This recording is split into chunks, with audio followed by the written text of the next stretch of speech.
Okay, man, I was having some connectivity issues, so let's try one more time. Okay. Why don't you let's play the entirety of it again. The entirety. Okay, yeah.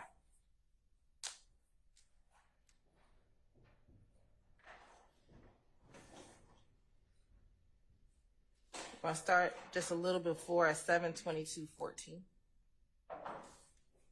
Trying to kill each other. Nah, I ain't feel like, why, you know what I'm saying? But like I said, his sister them told me like, yeah, he called him gay and he was talking bad about him to somebody else. Mm-hmm. So that's where it could have came from. But so he ain't fucking with him at all. Like he been stopped, but I ain't know, you know. So if you was guessing, who you think killed him now? You prime suspect, but move yourself out the equation. Who you think did it? I'm just saying, like, word on the street is, you've been tried, convicted within the street. Now they said, two of my other partners was locked up for it, but who? They my head and Doc. But they ain't have nothing to do. Who was Doc? Doc locked up. Who was Doc? France. I think that's his name. Cause I stand like Mexican. Yeah. So they saying they did. Out though, ain't he? Yeah, head out. Yeah, head out. They saying they did. You know what I'm saying? They trying to make it like. What like. do you think? Like, I'm not. What do you think? What do you think happened? Like real shit. I think it got something to do with them. I think they did something. They got another beef somewhere else. Cause I been hearing stories like Nuts supposed to ran off on somebody with some. You know what I'm saying? But it's just undercover. Right. I'm just on him because I'm with Thug and Birdman, right. And they come back to them. Right. So Nuts supposed to ran off on somebody with some, and some jury. I don't know if they didn't say what it was. It's like he supposed to ran off on them with something, and Rich Homie Quan supposed to give him $50,000 to meet a new club. Like Rich Homie Quan told me this out of his mouth. Yeah. Then Rich Homie Quan like he got $25,000 to have Tate killed. It's like from the picture you just showed me. Nah, Tate who just got shot the other night. Oh, in the car over there. Okay. He got $25,000 to have Tate killed. Who did it? This Rich Homie Quan shit. Cause he be telling me. So I'm telling Rich Homie Quan like, but you got these niggas in your house. These same niggas that shut up my house, bro. Right. Rich Homie Quan like, he like, bro, they just look like that, bro. Like we the same shit. Like, but still, bro, you out here helping these niggas this and that. So Rich Homie Quan like, bro, it ain't dead. We the same shit. I just can't turn my back on. Like it ain't dead, bro. You support these niggas, bro. So the more you support them, the more they gonna come out and do that. If you leave them alone, then everything gonna go away. Yep. Then you're like, bro, just protect me, bro. We need y'all, bro. I need y'all to protect me. How the hell we gonna protect you? You and these niggas out here doing it. Then you're like, so you shot my truck, bro. That side of the truck. Man, you been, you know what I mean? You been around.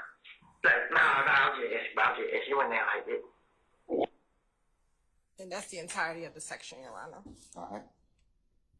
But again, the portion that the state has concerns with is from 7:23:33 to 7:24, in which Mr. Copeland says he's hearing stories like Nuts supposed to run off with something, you know what I'm saying? And it goes on to say, yeah, Nuts was supposed to ran off on somebody with some jewelry. And that's the entire section. Outside of what we agreed that should be redacted. Okay. I think it is on. It's on. Green light's on. All right, sir. So, Judge, appreciate the opportunity to respond. In this section, there's essentially three different portions as far as I can see. The first portion talks about Kenneth Copeland talks about Thug's sister saying that Bloody J said that Thug is gay. Speaking for myself, and I believe I'm speaking for everyone else, but if I'm not, please speak up. I don't think that we have a problem with redacting that. That would be hearsay. From 722, about 33 or 35 maybe, to 724. That is a section that talks about what do you think happened? Or if you were to guess, what would you say happened? and Mr. Copeland gives various theories, head and doc, and then talks about a theory of that he heard from other people. I concede that he heard it from other people, that that Nutt ran off with, it sounds like he's talking about drugs, ran off on someone and got himself in trouble. The reason that this is important, it's not for the truth of the matter asserted, as hearsay would be. It's important because the state's theory in this case is that on January 10th, 2015, late at night, Kenneth Copeland went and picked up Demekion Garlington at the McDonald's on Cleveland Avenue. And Demekion Garlington told Kenneth Copeland that it was Shannon Stillwell and Diamante Kendrick and Justin Cobb and Demise McMullen in this car that did the shooting. So according to the state's theory, on January 10th, 2015, Mr. Copeland has that knowledge on that date. This interview is 18 days later. Presumably, if that were true, that Kenneth Copeland was given that information on January 10th, when investigator Dennis says, Mr. Copeland, what do you think happened? Presumably, if he was given that information on January 10th, that is when he would say, this is what I think happened. I think Shannon Stillwell and Diamante Kendrick and Justin Cobb and Demise McMullen were in a car and they shot Donovan Thomas, if the state's theory is correct. But Kenneth Copeland did not answer it that way. Instead, he said, well, Doc and Head, they may have done it, but I really don't think they did it. And I think it had something to do with Donovan Thomas running off with some money on, a bad drug deal. And that's what I've been hearing. So it's not for the truth of the matter asserted. It's impeachment of Kenneth Copeland to show that his story that he was told on January 10th is not accurate. In Mr. Copeland's version he gave on January 10th. Well, he didn't give it on January 10th. He gave, so let me rephrase. Mr. Copeland on June 10th, 2015, after this interview, later says, Demekion Garlington told me this on January 10th. So on June 10th, he says, I was given this information on January 10th. But on January 18th, when he's asked about it, he doesn't say it. Okay, I see. I see what you're saying. So that's the purpose of it. It's just like any other impeachment. You had an opportunity to say something and you didn't say it, and now you're saying it on a later date. And now the difference between January 28th and June 10th is on June 10th, all of a sudden Kenneth Copeland is facing 5 or so felony charges and federal charges, and then all of a sudden he has this information. But on January 28th, when he wasn't facing those charges, he didn't give that information. He said Doc and Head, and I don't know if they did it, and then I think it had something to do with Donovan Thomas running off on a drug deal. So that's why it's important. It's impeachment evidence. Okay. And the fact that he did not say it at that time is important, and we need to get out what he said to show that he was responsive and not saying our clients. All right. And just to, from 7:24, approximately 7 minutes and 24 seconds, the third part of that. You said 7:24 to what, sir? To the end, 7:24:00 to 7:24:54. Yes, sir. He's talking about an unrelated thing about Rich Homie Quan supposedly putting $25,000 on the head of a gentleman named Tay. We agree that that's unrelated, and that I don't know if that's hearsay or not. It's a little unclear, but it's unrelated. So we don't have a problem with 7:24:00 to 7:24:54 coming out. All right. But do you have any further issue? Do you agree with Mr. Shard about that period? I'm just trying to. Are we talking about the last portion? Yes. Yes, Your Honor. From Okay, so you all are in 724. agreement with that? Of course, Yes. in agreement with that as well. Yes. What about the statement they also, Mr. Shard agrees with, or says that about Thug's sister said that Blade J said Thug was gay? Yeah, we agree with that portion as well. It's a very limited portion. We'll take that out as well, and by agreement. So let's hear argument on Mr. Shard's issue of whether or not it's impeachment, just straight out impeachment. Yes, Your Honor. And that would be 722, 33, 35 to 724. Yes, Your Honor. So the state has no issue with the portion up until he talks about Doc being arrested for it. So that portion in which Mr. Copeland says, I heard that Doc and Head were arrested, we don't have an issue with that. The portion that we have an issue with, Your Honor, that we believe should not be played is the portion where specifically he's talking about Nut running off with some jewelry or some drugs. First of all, Copeland never says anything about drugs. We don't even know what this supposed rumor is, right? And so the state's contention is Mr. Copeland says, I heard it was about some jewelry or some drugs. He doesn't even know. And that is bad character evidence as to the victim. So the state's concern with that portion is that it's bad character evidence that's trying to come in using purported specific acts of conduct, which is improper. The only way that character evidence would come in is by reputation or opinion. Or specific acts. No, it can't come in through specific acts, and I actually have a case to cite that. But that's if I only consider it as character. I mean, so the defense is saying that it's impeachment. It could be used for impeachment of Mr. Copeland. But impeachment is, he did not say in this interview that it was Shannon, Demekian, etc. That portion would be relevant for what happens above, where he says it was Doc and Head. But here, he's saying there's a rumor out there that some other people may have done it, but, we heard that Nut may have stole some jewelry. That's not specifically talking about any specific person. That's him giving a theory based on a rumor that he heard. So that's why we don't have an issue of the Doc and Head portion coming in, because that could be considered impeachment given what he says later on.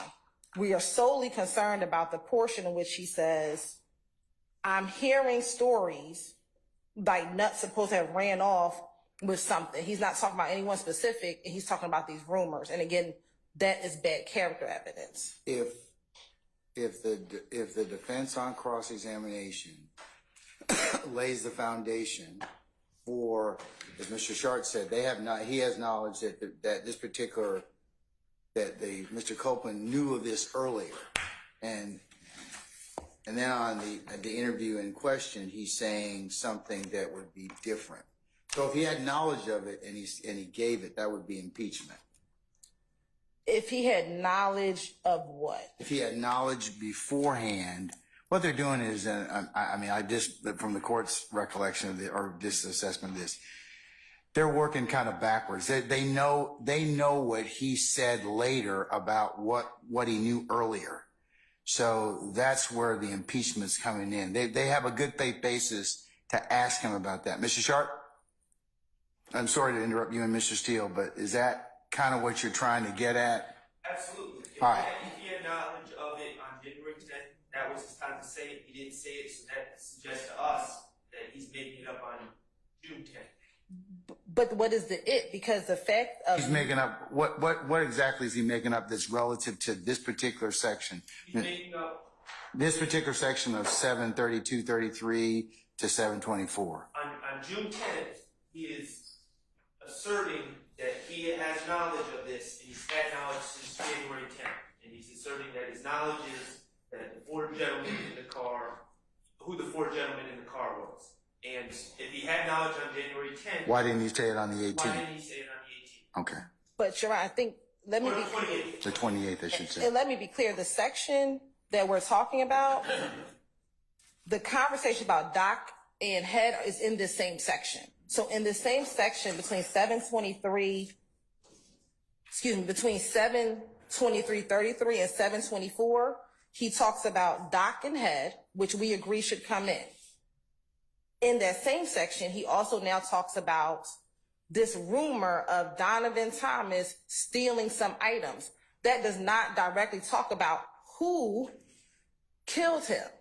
So the dock and head part, we agree with. That's a part of this 723:33 to 724 section. So we agree up until, from 722:40 to 723:33 is where he talks about dock and head. We agree. That can come in. All right. That shows right there.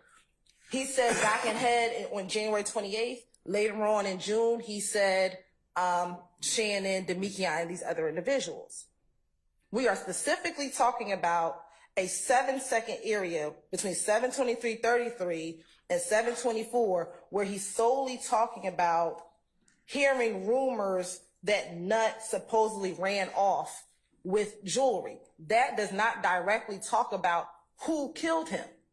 That is him speculating about what theories could have came in as to why he was killed, but it does not directly talk about who killed him. So we think the portion before dock and head, fair game.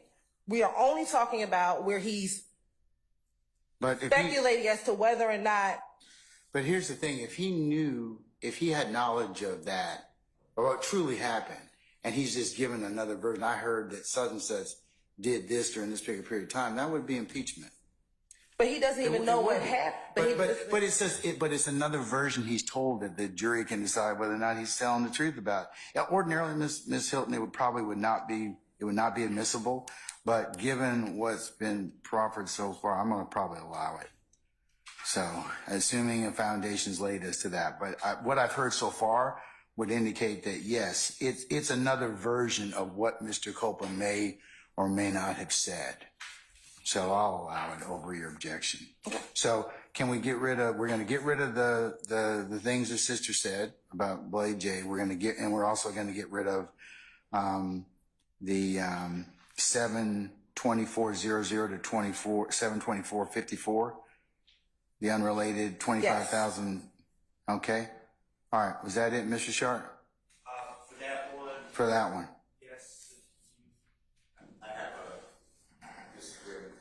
Okay, Mr. Steele, what section are you want to invite my attention to?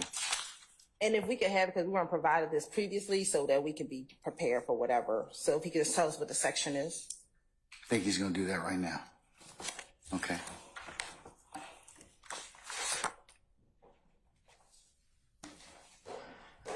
So I don't agree that these statements get played at all again. So I know what you're doing is over objection because I don't believe it's a prior and consistent statement. Okay, so you're disagreeing with Mr. Sharp about that. You're saying you don't want them played at all. Right. Okay, all right. Because all right, just so I'm clear about that. Okay. And I've raised this before because the testimony was I probably did. Most of the testimony is I don't remember, but I probably did say that because I was lying to the police. So this is not a prior inconsistent statement. He's saying I probably did say this. So I don't think any of this exercise is appropriate. You've ruled that portions may come in, and that's what we're doing. So without waiving anything. Okay, sir. Your Honor, and just for the record, because Mr. Steele bringing it up, I just want to be clear that that's my stance as well about just playing these videos. But okay. When I'm discussing redactions, I'm going on the assumption that you are overruling my objection. So generally, you object on the basis of it's not impeachment. But since I'm going to rule that it may be impeachment, you'd like these sections played. Played or not. Okay. All right. Okay. So the other factors I want the court to consider is over objection. You have permitted constantly the state to ask Detective Gaither, Detective Dennis, and if I'm leaving anyone out, I'm not trying to. So anybody on law enforcement, I think maybe Detective Hearsay as well. Based upon, don't tell me what was said, but based upon your investigation, what did you learn? Or what did you do from what you learned? And did you corroborate that? And I don't know I have no idea where this information came from. And I've asked the court, and I said it's a confrontation clause issue. You've denied it. I have no reports on who they spoke to gather the information that they are now putting to the jury that YSL is a criminal street gang. With Detective Gaither over objection, YSL and the people here are all involved in a criminal street gang, which is the ultimate issue. With that being said, this is a good example of how, and I want to play it for the jury, of how law enforcement gets their information. I want the jurors to be able to see that it's Detective, in this case, Gaither and Detective Dennis. It's the 28th day of January 2015, and they ask, what did you think? Who did you think killed Nutt? And then all this conversation flows from that question that the state is trying to keep out, including that Mr. Thomas stole from someone else. And I'm not using it for bad character. Mr. Thomas' bad character is already in evidence. The state brought up that he is the head of a criminal or leader of a criminal street gang. So under 403, which is 24-4-403, it's really specious to say, oh, well, he stole from someone, so that's his character. In addition to that, I disagree respectfully with Mr. Shart. And I want the false allegation that was made that Rich Homie Kwan put a contract to kill someone for $25,000 up front and then $50,000 thereafter, because it shows another person falsely accused by Mr. Copeland. And if you listen to the whole thing, I think it was cut off, Mr. Copeland says that he actually spoke with Rich Homie Kwan to kind of be the intermediary and to diffuse that situation. So it was redacted by agreement by Mr. Shart. This court accepted that, and I am objecting to it because I intend to cross-examine this witness, and if he doesn't remember, I'm going to play that portion. And because I'm not saying, and I'll make it clear to Mr. Copeland, I disagree that Rich Homie Kwan, he's a gentleman. I disagree that he committed any type of offense, but this is the exact statement that Mr. Copeland levels against Mr. Williams, that Mr. Williams put a contract out on Mr. Copeland's life, which is untrue as well. So Okay. I'm disagreeing. And those times, if you need them, that you already removed them. I think it's no. It's subject to further argument since you made your issue. So I'm gonna hear them. I'll hear it again, and I'll make a decision on it. But those are my. So Okay. I'm not trying to use it for character. I'm not using it for of the alleged victim. I'm not using it for of the victim, the deceased. I'm not using it for any type of I didn't know and it's totally speculative. I'm saying that's how the police did their investigation, that the court through the prosecution has already poisoned the jury with this, word on the street. We did this. We corroborate. Here's how we do it. The person self-admits, or we get information. We corroborate. I think that all should never have come into evidence.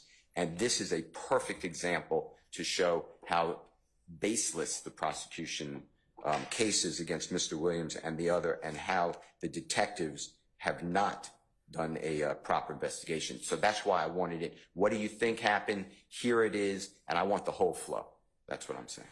Okay, so let me see if I can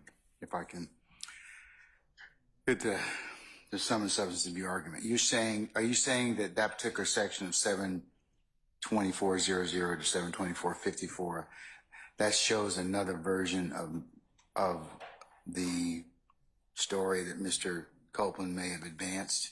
And Okay. that this is how law enforcement gets their information.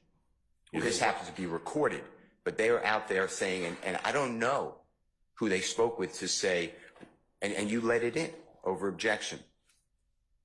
We did investigation. Then don't tell me what the investigation was. The prosecution will come back with, just tell me based upon your investigation under CIAK versus state, you relied on, and one other case that I can't remember right now. But you relied on 2 cases, and I disagreed with the analysis, but that's the rule of your court. So we went forward, but I want to show the jurors now how the police did this investigation, and it's preposterous because all this is a lie. Everything Mr. Copeland said is a lie, yet they're using him as a primary witness against Mr. Williams and others. Okay.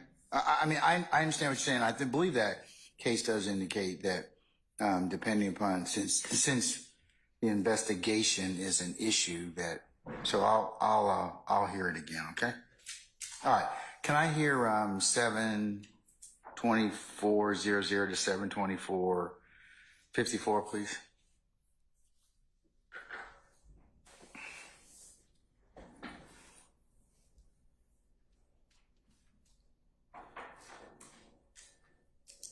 You got 25,000 here, take you. It's like from the picture you just showed me. Nah, tell you who just got shot the other night. Oh, in the car over there. Okay. He got 25,000 here, take you. Who did? Just reach on the corner shit. Cause he was telling me. So I'm telling Rich on the corner like, but you got these niggas in your house. These same niggas that showing up my house, bro. Right. Rich on the corner like, he like, bro, they just look like that, bro. Like we the same shit. I'm like, but still, bro, you right here hating these niggas this and that. So Rich on the corner like, bro, it ain't dead. We the same shit. I just can't turn my back on. Like it ain't dead, bro. You support these niggas, bro. So the more you support them, the more they gonna come out and do that. If you leave them alone, then everything gonna go away. Yep. Then you're like, just protect me, bro. We need y'all, bro. Like, I need y'all to protect me. How the hell we gonna protect you? You and these niggas out here doing it. Then you're like, so you shot my truck, bro. Oh, that shot your truck. Man, you been, you know what I'm saying? Man, you been around. Like, nah, I'm just asking. You went there like that. When did he have the 25 on the dude Tay here, bro? Say, daddy got shot. Hey, so it's on the one. It's barbershop. Just like how they say my name, on Bankhead they say Tay name. They saying Tay did. I know Tay ain't do it. You know what I'm saying? Then I'm lying to saying Tay said like his mom. I know Tay ain't do that. Right. You know what I'm saying? The night before we just at the party. Yeah, who did it? Somebody else did. Some. Spit it out. You know what I'm saying? But it's supposed to be some nigga that had money over there. You know what I'm saying? Niggas over there got money. No, I'm talking about Bankhead. A lot of niggas over Bankhead got money. That's why when I started thinking, I couldn't think of the name, but this nigga supposed to have paid somebody on Johnson Road, one of them streets over there, to do it. Mm-hmm. You know what I'm saying? To kill him and retaliate, to get that Quan? Or to target his daddy? Cause like the same day, we was like, I was in the street, I seen Quan crying. I'm like, what's wrong, bro? He need to try to kill my dad.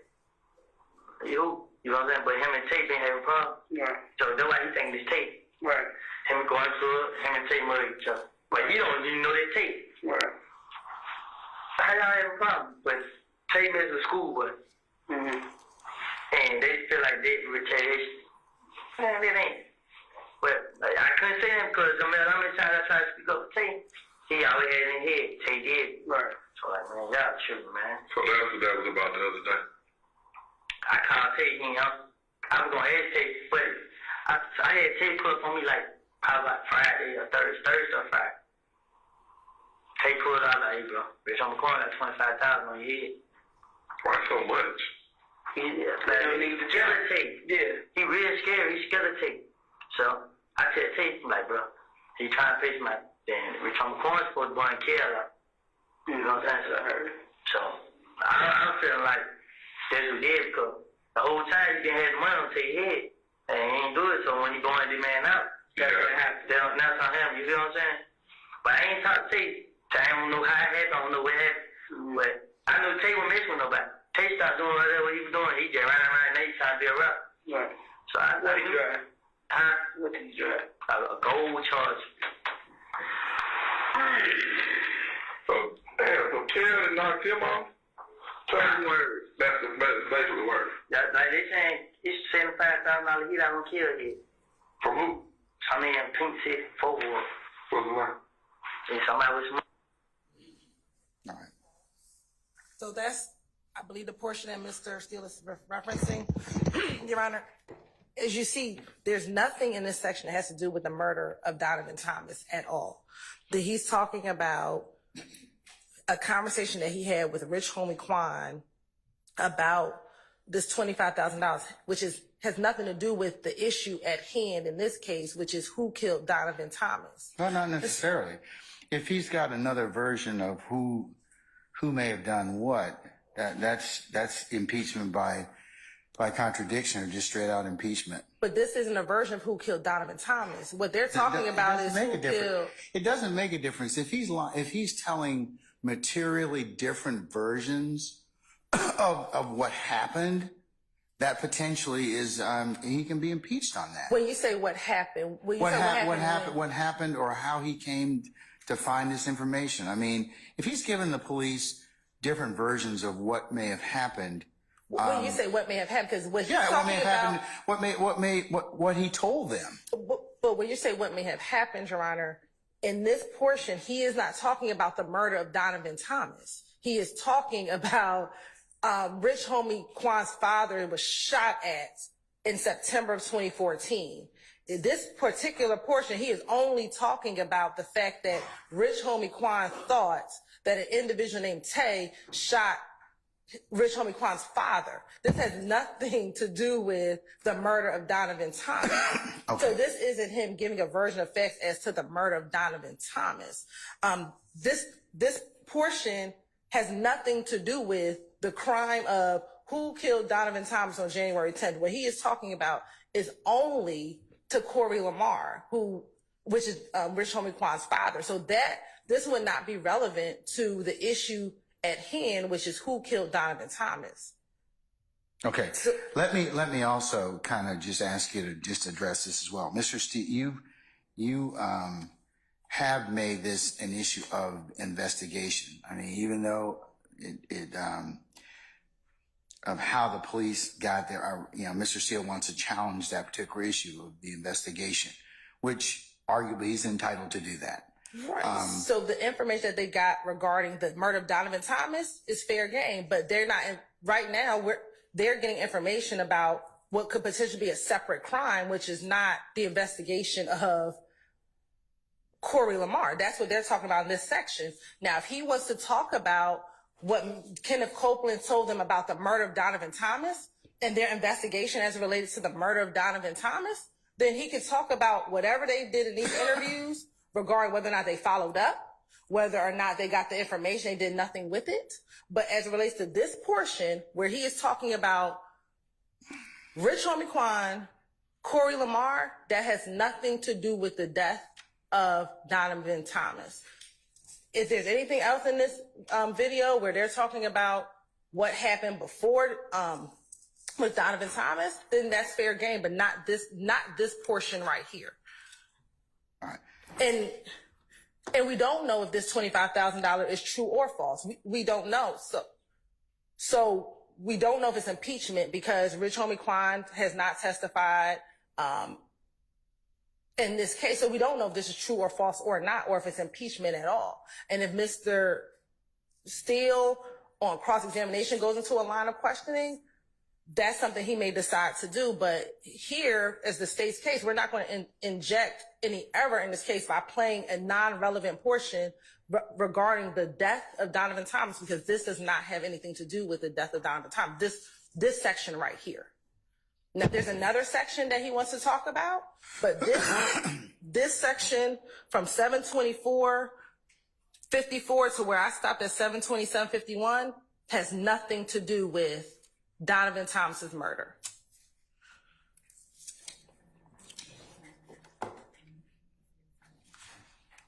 All right, Madam, I'm going to let Mr. Steele respond. Sir?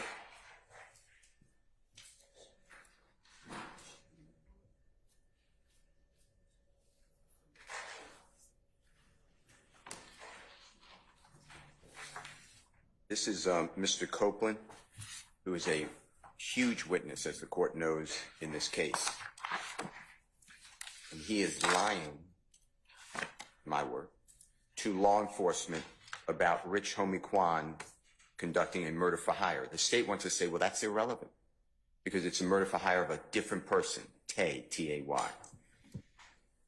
my point is, that is the witness. It is a false allegation against another human being to do a murder for hire. The state doesn't get to limit the cross-examination to what they want it to be.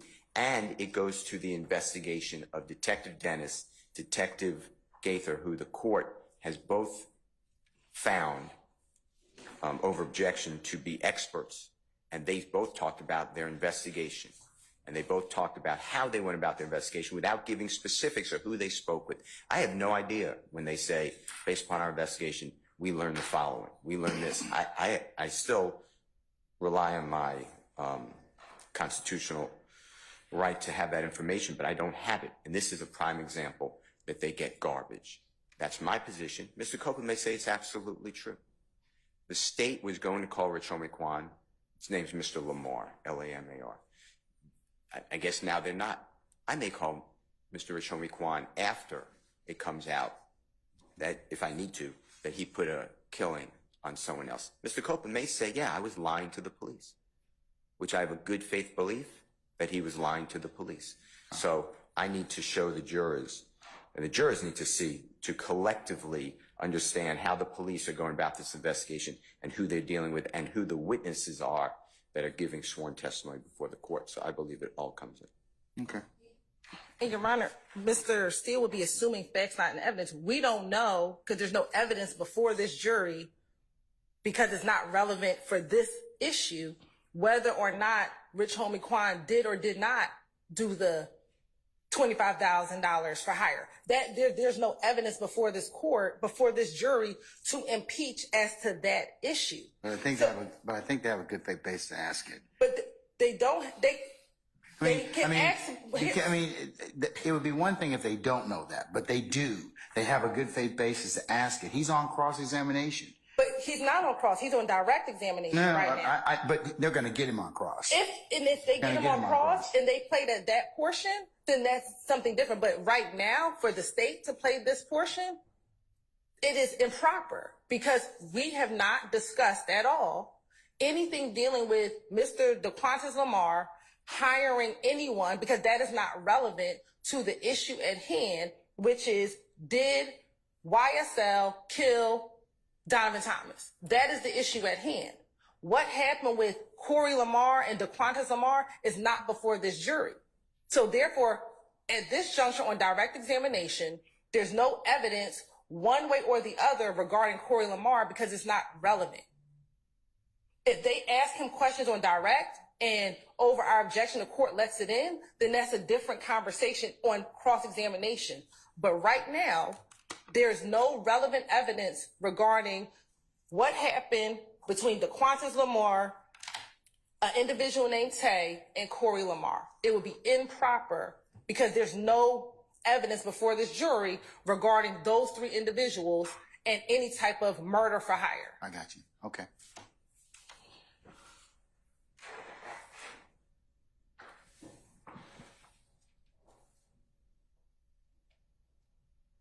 All right, give me a minute. I'm going to think about it, okay? Does anybody else have any other objection about this, about this particular segment, which is segment 4, that hasn't been heard as of yet? Mr. Apt? Just the Harvey rule and joining Mr. Steele and Mr. Shart's objections. Mr. Matthews? Mr. Garner? Ms. T. Williams? Okay, all right. Okay, I missed anybody? Okay, all right. Give me 5 minutes, and then we'll take a comfort break, and I'll come back and let you know, okay? You're right, just very quickly, the state does not intend to play them. Now, they choose to on cross, but these are our redactions that we have propounded. This should not come in, and so we're going to object. I mean, the state would not play this portion. If they choose to, we would object at that particular portion. Okay. All right. All right, I understand. Okay, we'll be in recess.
Deputy Ham?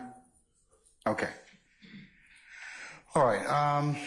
Okay, the court's had an opportunity to ponder on this particular issue raised by Mr. Steele. I am not going to include the portion from 724.00 to 724.54 in direct. Mr. Steele, however, on cross-examination, believe it's fair game. All right, so you will be able to play it. Just have to identify it, but for those purposes, okay? All right. Anybody else have any other issues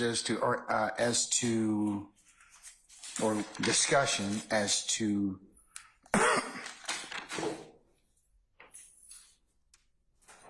four?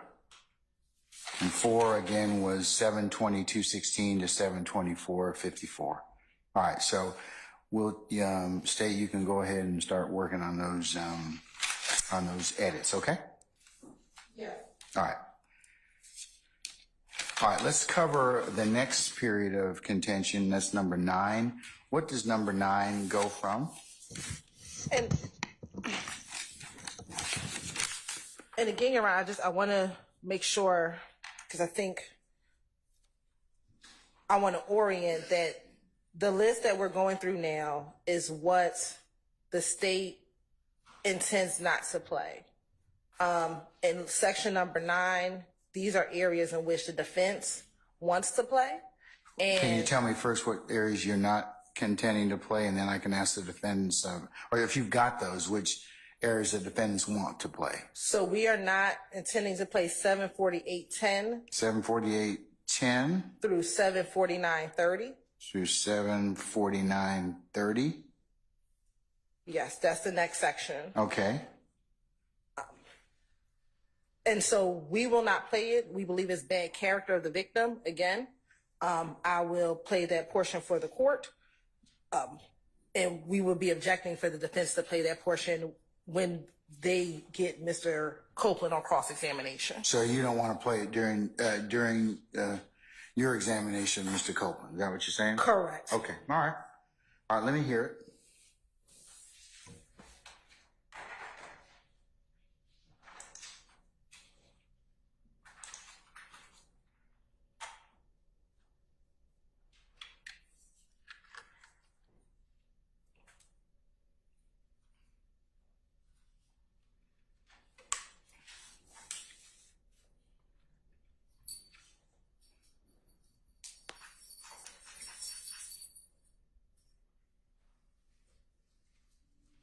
And we're starting a little before at 748.05.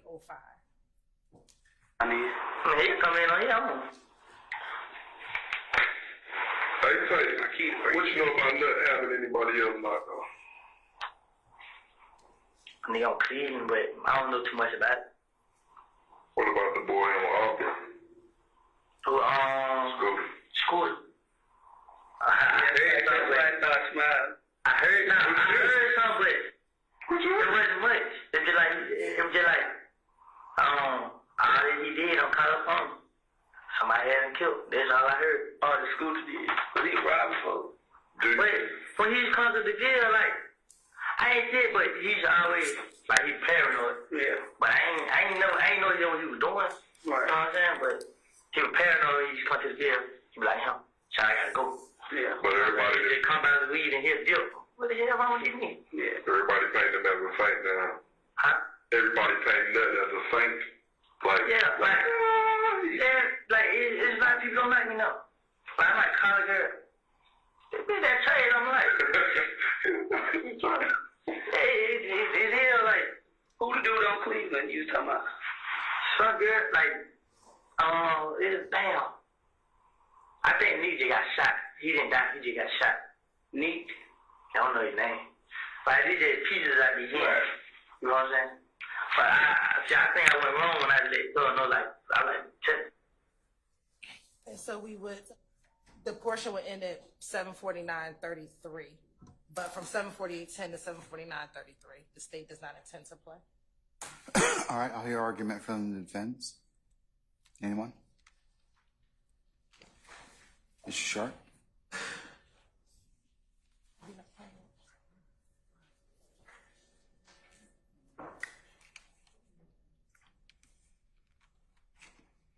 Your Honor, we don't have any reliable transcripts from this, so I'm going off of my notes.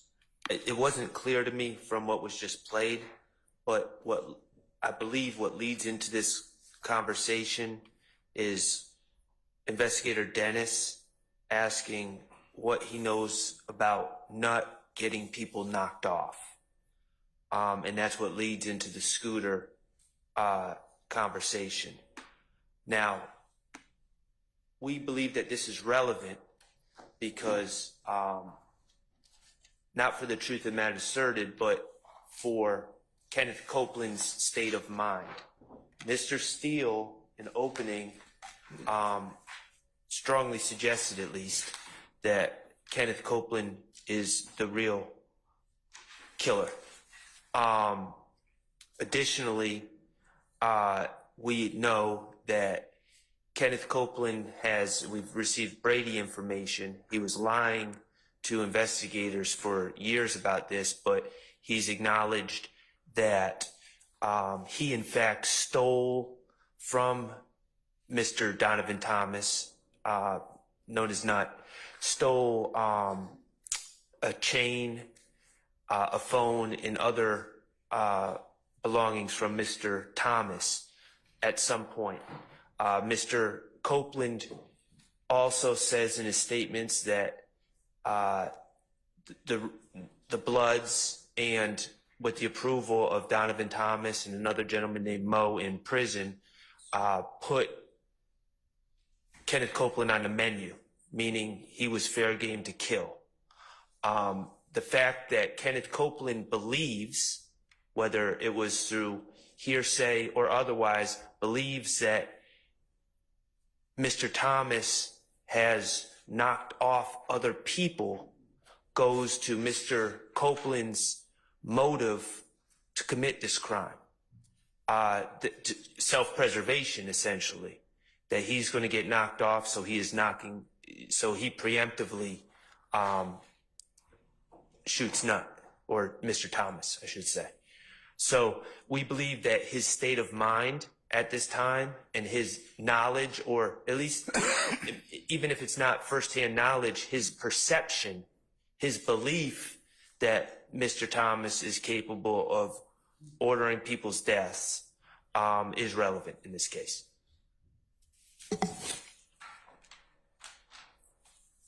Okay. Ms. Hilton?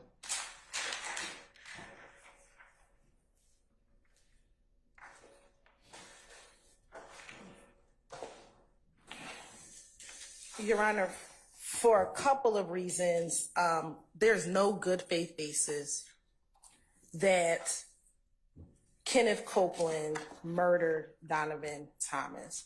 Your Honor, a couple things that Mr. Shard said, I'll address. One, in the interviews that Mr. Copeland had with law enforcement, beginning from January 11th all the way to June 10th, one, he has consistently said that he was not near the murder scene at the time of the murder. The phone record supports the fact that Mr. Copeland was not near the crime scene at the time of the murder. And when Mr. Copeland talks about the issues that he had during this time period, he has repeatedly said in all of the interviews that he has never had an issue with Nut. Matter of fact, he has repeatedly said that him and Nut were cool, were friends. Well, not friends, but at least cool, cordial to each other. So this idea of having to go into Mr. Copeland's state of mind is not even a proper purpose to bring in the rumors that he has heard about Mr. Thomas doing anything. They're trying to get in backhandedly a some other dude did it defense, in which, one, they would have to affirmatively state that one of these defendants did it. Right now, they're saying they weren't there, they were nowhere near the crime scene, that this did not occur. So there's no evidence that Copeland did it, and he cannot argue that Copeland is the person who did it when there is no evidence to support that assertion. There's none. Well, doesn't Detective Dennis in this particular interview say that, hey, that you might have done it? No, he does not say that. What you heard him say in that last person is, that's what the rumor says. That is what the rumor is, that you did it. And that is what was happening. There was a rumor out there that Kenneth Copeland did it, hence why Kenneth Copeland's home was getting shot up multiple times. But there was no evidence, because what Kenneth Copeland says to all the police, every interview is, this is where my day was. I woke up at my girlfriend's house. From my girlfriend's house, I went to Mechanicsville. Then I got the phone call from Demikian. I went down to McDonald's. And when I went to McDonald's, I picked up Little D. Now things are changed, because back in 2015, he says that both Little D got into his car and Nard got into his car. Now it's Little D and Shannon. But the fact of the matter, he says at the time of the murder, he was at his girlfriend's house. And that is corroborated by evidence that will come in from his phone records, that at 7:25, I believe, he is nowhere near the murder scene. The phone records further indicate that he is where he says he is at the relevant times. The phone records show him going from his girlfriend's house to Mechanicsville, from Mechanicsville to Cleveland Avenue. That is what his phone records show. So there is no evidence to support this now assertion that defense counsel is making up, that Kenneth Copeland is the person who murdered Donovan Thomas.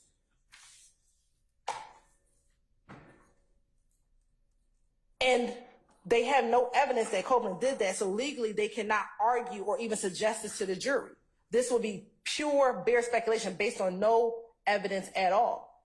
So this idea that we're going to throw out this rumor as evidence cannot occur. Secondly, that now we're going to go into his state of mind to show that Kenneth Copeland would have a reason to kill Mr. Thomas isn't true, because there's no evidence to support that.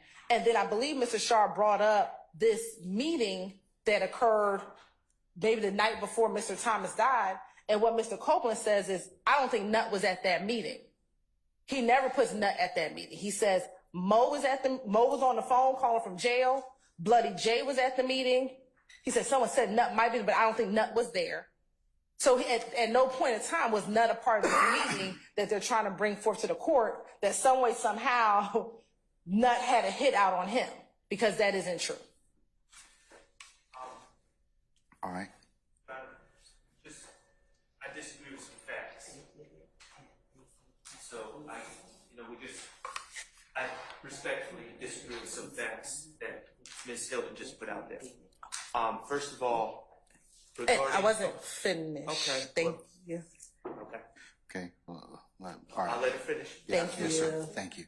All right. So additionally, Your Honor, they're trying to bring in, again, bad character of the victim, and it's only admissible if the defendants are saying that they did it and that they were justified in doing it because they know about some specific acts that they did, that the victim did. Here, they're saying that they didn't do it. They don't know who did it. They weren't even around when it happened. So they can't bring in any bad character of the victim when they're not even claiming that they committed the crime. So it would be improper to bring in any bad character of the victim. And that's 24-405, and I have a case, if you can pass me that case. Which will be Muhammad v. State, MOHAMUD v. State, 297, Georgia 532, which is a 2015 case, which was decided after, once our new evidence rules came in regarding bad character evidence of the victim. I'm sorry? Mohammed, do you want the citation repeated? Mohammed versus the say 297 Georgia 532, 2015. All right, what's it supposedly indicate? So if we look at section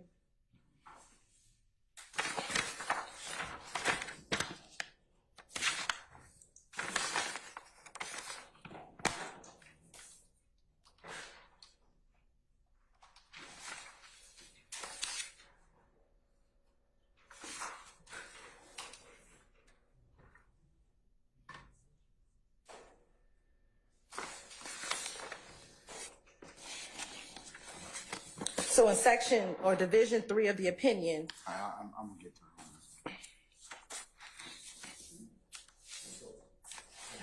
sure, 297, Georgia, 532.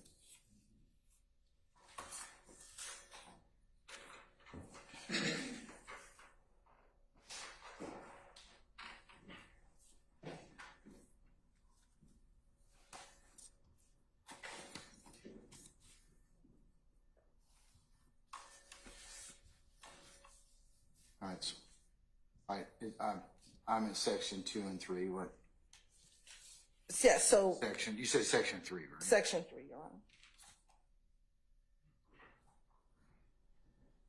Honor. Sorry.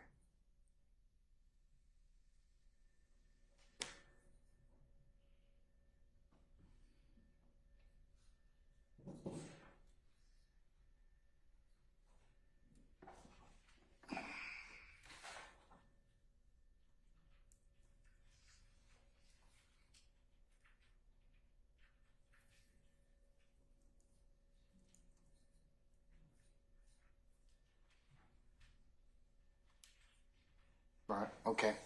I'm with you. I see where it says where Muhammad talks about 24-4-405A. Yes, Your Honor. And so again, what they're trying to do is improper. We rest on what we just argued to the court. Okay. All right. And now, if you're done, I'll hear from Mr. Shaw. I am finished now. Okay. All right, madam. And I'll reserve time for any rebuttal, Your Honor. All right. Yes, sir. Okay, first of all, just to deal with the Muhammad case, and that's essentially Muhammad, we used to call it Chandler evidence. It deals with, it deals with, in the self-defense case, Muhammad essentially says that the defendant in a self-defense case has to be aware of the prior, have personal knowledge or be aware of the past violent acts of the victim for it to be admissible in a self-defense case. That has nothing to do with what we're talking about here today. It has absolutely nothing. They want to cite to a case that deals with a completely different area of the law and then base it on, well, because it doesn't fit this, therefore it's not admissible. We're not talking about self-defense. We're not talking about our client's knowledge of Kenneth or of Donovan Thomas's prior violent acts. We're talking about Kenneth Copeland and his knowledge of Donovan Thomas's violent propensities. Let me just talk with you about Muhammad. Muhammad indicates that under 405 that generally it makes a distinction from the evidentiary rule is set forth in Chandler before the new evidence code took effect. So they're saying now in all proceedings which evidence of character or trait of a person is admissible, proof shall be made by testimony as reputation or by testimony in the form of opinion. So therefore, as a general rule, the character evidence of a victim is limited to reputation or opinion, not specific bad acts. Well, in that's what Mahmoud in that particular context, Your Honor. And if I was representing Kenneth Copeland, who was once charged with this, by the way, with the murder of Donovan Thomas, he was charged by Detective Thorpe and thrown in jail. So to suggest that we have no evidence, well, the state actually did charge him with the murder. So, but if I was representing Kenneth Copeland, I would be arguing that Kenneth Copeland had personal, and it was a self-defense case. Muhammad would be on point, and we would be duking it out. But I don't represent Kenneth Copeland. I I'm not saying it's a self-defense case. Muhammad has nothing to do with this. This has to do with the state of mind of Kenneth Copeland as another person who was charged with this murder, and his potential knowledge of what he was into by running afoul of Donovan Thomas. Now, a couple things that I disagree with what the state said. The state said that Kenneth Copeland said Donovan Thomas was not at the meeting. My recollection of the statement, I just went over it. Initially, he said he wasn't, that Donovan Thomas wasn't present at the meeting. And then he said, no, I think Donovan Thomas was there. He does say Bloody Jay was there. He says Mo was on the phone. But he also puts Donovan Thomas there. Secondly, the idea that the phone records show he was in a different part of Atlanta. Kenneth Copeland's statement puts him at the Green Store, which is maybe 300 yards, 250 yards from the scene of this shooting. Okay? So we're acting like, oh, well, and we know how cell phone records or cell tower data works, and it's not the exact time, and obviously it goes by towers. So my understanding of the cell phone records, and I'm sure we're going to hear expert testimony on it, is it's not nearly clear cut like the state says it is. But Mr. Copeland's own statement puts him at the Green Store. So, which is right there. So, and Your Honor, the other thing is the state can say, oh, well, there's no evidence because Kenneth Copeland repeatedly said he had no issue with Donovan Thomas. Well, on my client's behalf, I guess we had no issue with Donovan Thomas. So I guess the case is just dismissed based on what we say. I mean, that's not really how it works. He said he had no issue with Donovan Thomas. And since those statements were made, he's actually clarified and said, no, I was actually lying when I said all that. And in fact, I stole from Donovan Thomas. And the state handed that over to their credit as Brady material. So, you know, just because an individual says I'm not a suspect doesn't mean they're not a suspect. Can I ask you a question? Just to address the elephant in the room. Did you say earlier that you did represent Mr. Copeland earlier in these proceedings? No. I was saying hypothetically. Okay, all right, okay. I was saying hypothetically. I just want to make sure. Okay. If I was representing Kenneth Copeland on. Okay, all right. Because you did say that he was charged with a murder, and he was charged. With okay, all right. Enough said. Done. Yeah. All right. Okay. No elephant in the room. Thank you. Okay. All right. Okay. No, I want to make sure. All right. Yes, sir. Okay. Anything else? Yes, Your Honor. Mr. Short, anything else? I'm sorry. No, Your Honor. In terms of this. Okay. All right. All right, sir. All right, madam. So, first thing regarding Mr. Copeland being charged, were the arrest warrants taken out? Yes. However, when the case came to the district attorney's office and we investigated the case, we did not indict him given the evidence that was presented before us. So Mr. Copeland has never been indicted for the murder of Donovan Thomas.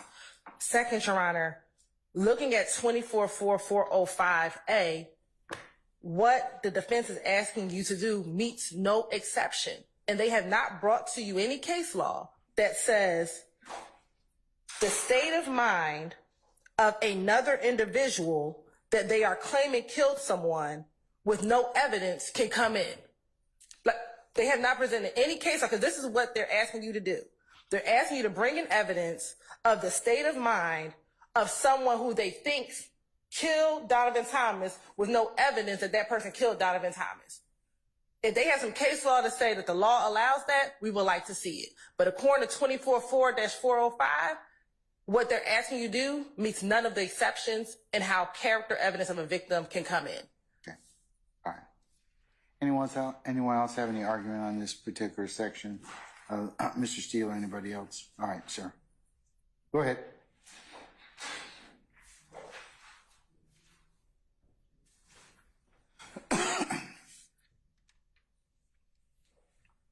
was the lawyer in Mr. Muhammad versus State of Georgia, and I agree with Mr. Shart. It's not on point here in this issue. The prosecution keeps saying that there's no evidence that Mr. Copeland killed Mr. Thomas, yet on 4 occasions on the short direct that we had already, the state asked Mr. Copeland whether he killed Mr. Thomas. The jurors don't have to accept his answer. The state has put that ball well in motion. In addition to that, to say that phone records clear Mr. Copeland, phone records are totally going to be in debate, and it's up to the jury. And to say that the state cleared Mr. Copeland and therefore he's not, he's truly not involved in any wrongdoing is preposterous. That's again up to the jury. Mr. Thomas's character is already put in issue. The state did that. They called him the leader of a gang through Detective Gaither and through Detective Dennis. So to now try to close that door when they opened it is inappropriate. And to say that there's no good faith belief, the state sent an email the court was included on where they say that Mr. Copeland said that there's a video with him included. I believe him included. If I'm wrong, I have to refresh my memory. Saying that he killed Mr. Thomas. And the state's asking for the defense to give them the video, which I'm not going to give to them until I use it, if I choose to use it in my case on cross. So, you know, I don't understand there's no good faith. So with all that being said, you then go into what is the real relevance of this? And it's the same thing that the court that I argued earlier, and the court agreed, seemingly agreed. It's how the police did their investigation. Detective Dennis said, and I quote, "You, to Mr. Copeland, we just heard it, you are the prime suspect, but pull yourself out of the equation." That's how we got here. That's how this prime witness got to be the prime witness. He is making up statements against Mr. Williams and others. And I believe that everything that he said based upon his lies, I'm not saying Mr. Thomas had anyone killed or put a hit on anyone. It's the same thing as Rich Homie Kwan. It's another false allegation by Mr. Copeland. The jurors get to see, because I'm asserting that Mr. Copeland made false allegations against Mr. Williams and others. So that's why I believe that it's relevant. And the state shouldn't be able to just say to the court, well, we are God, and we decide that Mr. Copeland had nothing to do with it, therefore these statements don't come in. That is for the jury to determine. All right.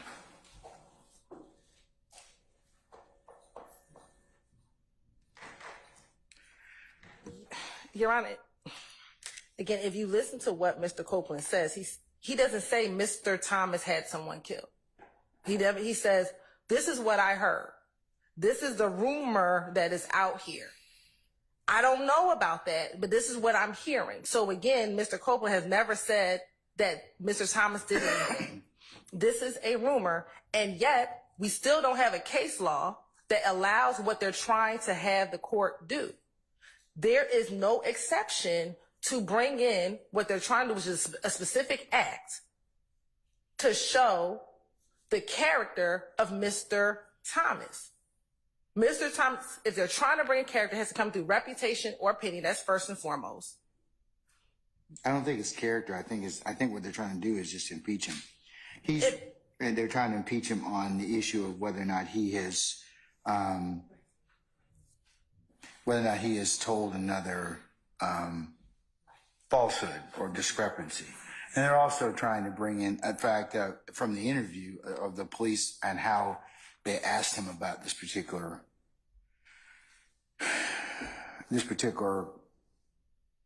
person. So, Your Honor, this would be a collateral issue because, again, whatever happened with this rumor of a killing of someone else is collateral to whether or not Kenneth Copeland or anyone else killed Donovan Thomas. What we're here for is the question of fact is, did the individuals charged have something to do with the murder of Donovan Thomas? What they are asking for you to bring in is him It's Mr. Copeland talking to police about a rumor he heard in the street. Again, if they're trying to impeach him on a collateral issue, that's a collateral matter, and it's not allowed. And there is no evidence one way or the other, again, before this jury to even impeach him on that particular portion of his interview. Play it again, please, ma'am. Sure.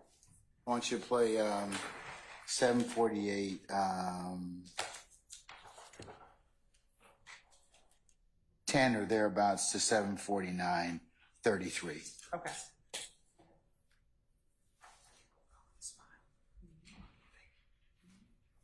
I'm going to start a little bit earlier at 7:48:06. All right. Hey, what you know about Nut having anybody else not though? I mean, on Cleveland, but I don't know too much about it. What about the boy on Auburn? Scooter. I heard something, but it wasn't much. It was just like, all he did on California. Somebody had him killed. That's all I heard. All the Scooter did. But he robbing folks. But when he come to the deal, like he paranoid. Yeah. But I ain't know what he was doing. Right. You know what I'm saying? But he was paranoid when he come to the deal. He be like, I gotta go. Yeah. But everybody they come by the weed and he'll joke. What the hell wrong with you? Yeah. Everybody painting him as a saint now. Huh? Everybody painting that as a saint. Like, it's a lot of people don't like me now. But I'm like, college girl. This that trade, I'm like.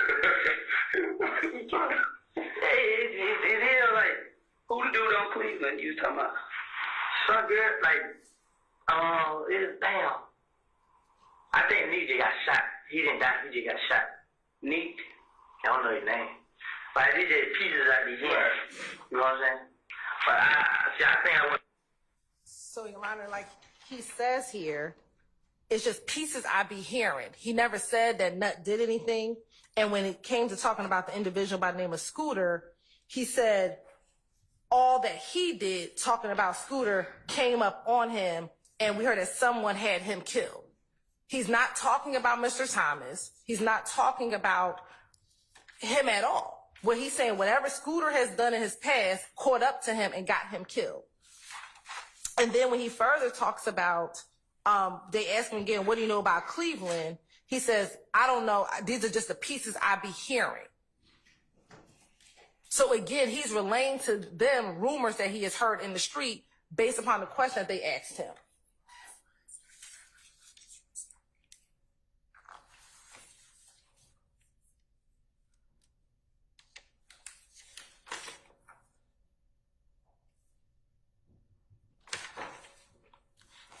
And looking at Carlson's on impeachment by contradiction, where it says a witness may be impeached by contradiction in several ways.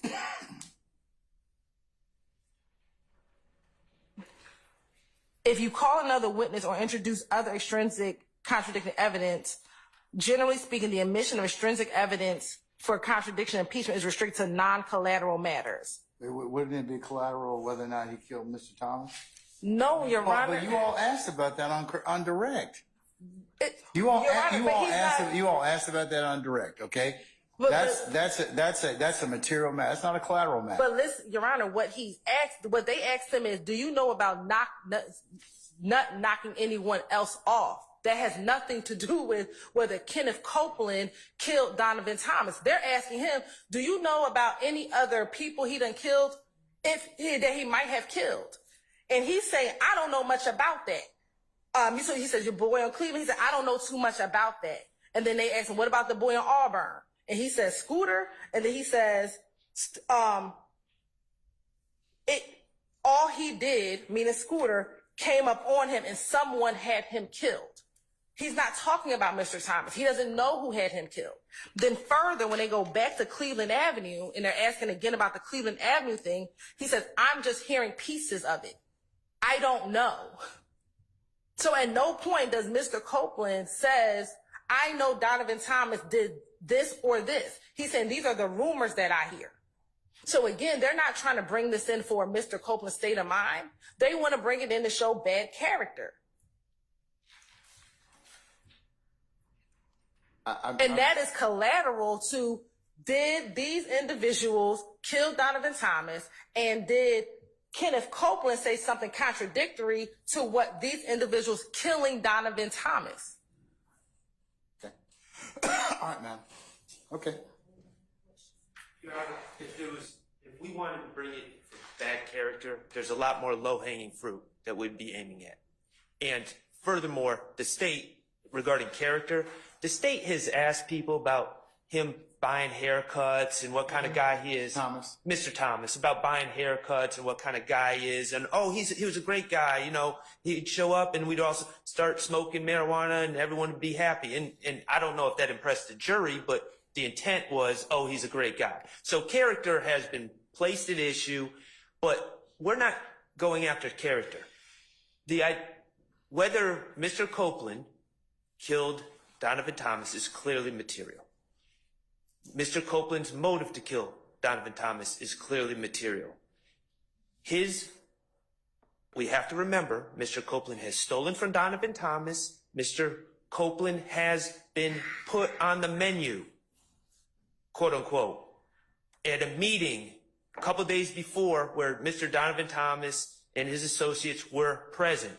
So now to say that Mr. Copeland's belief and or knowledge, whether it's through hearsay, through rumors or whatever, his belief that Mr. Thomas follows through, of course that's relevant. Of course that's relevant. Again, he's saying he does not know if he did it. I think we'd be in the same predicament even if he said, I know this happened, but he says, I don't know what happened. I have no idea. And yet they want to bring in the state of mind of Mr. Copeland. Okay, let's not talk about state of mind. I think it comes in just for impeachment, okay? State of mind is, I haven't heard any case law in that respect, but impeachment? But impeachment as to what, Your Honor? Because they're saying it's impeachment to what? Because this is not contradictory to him saying that these individuals killed Mr. Thomas. As Mr. Steele brought up earlier, you brought up, at least as he indicates, a few times that did our current witness kill Nut, okay? Whether or not that's true or not, you know, if there's a foundation for that to be asked, they can ask it. Right, but what they're trying to get into is whether or not Mr. Thomas killed someone. That's not impeachment to that question. What Mr. Thomas may or may not have done does not directly impeach the question of Mr. Copeland did not kill Donovan Thomas. So that's what I'm trying to ask. What is the impeachment? I got you. Mr. Sharp, do you have any case law, since you're saying state of mind or anything like that? I understand what Mr. Steele's saying, and that may be...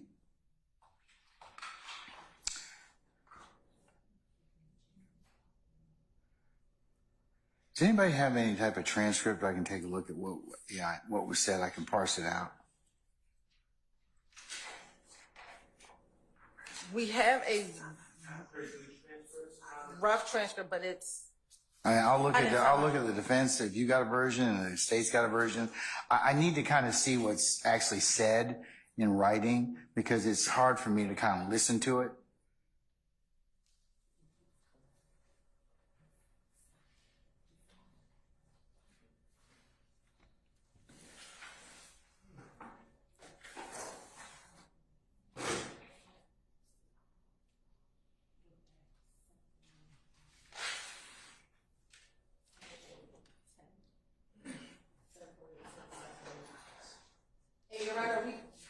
Send I believe the court may have a copy of it, but I'll resend it to you. What do you mean?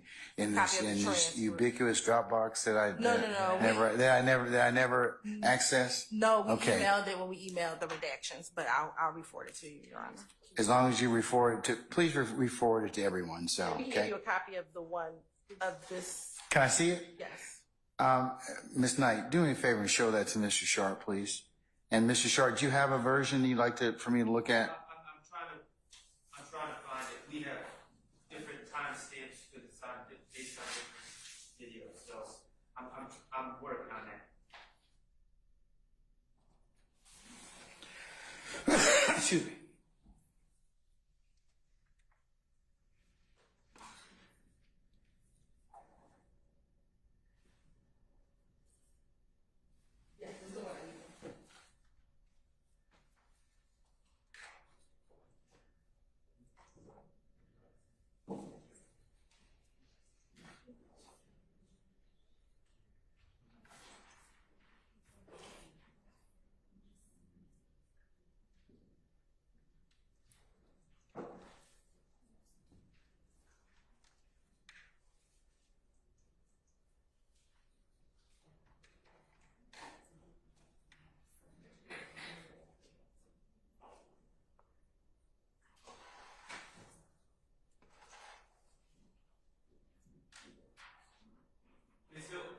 Yes, sir. Can you tell me what page? Sure. It is going to be Yours. starting at page 134, line 1.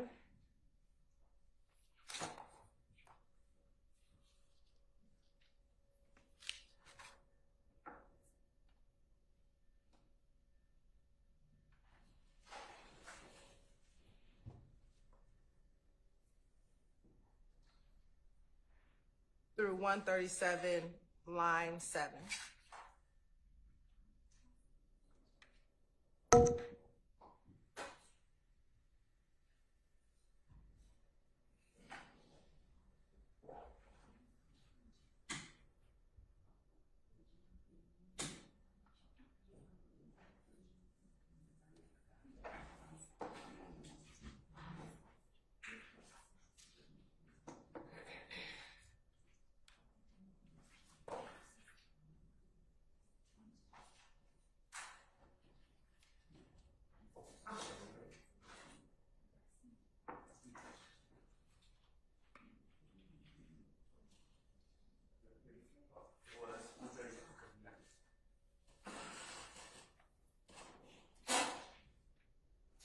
Judge, what we have on our side doesn't add any more clarity, and it has quite honestly a bunch of my notes from what I heard on it. So if you want that, I can give it to you, but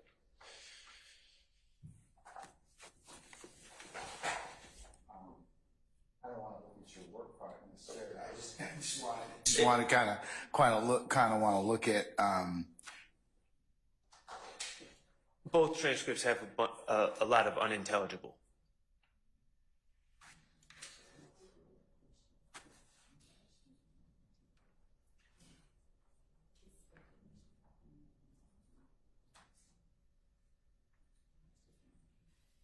What pages? Okay, I have in my possession states 378 Yankee Bravo 2. Okay, which pages am I looking at? It'll be page 134. He's in at line 1.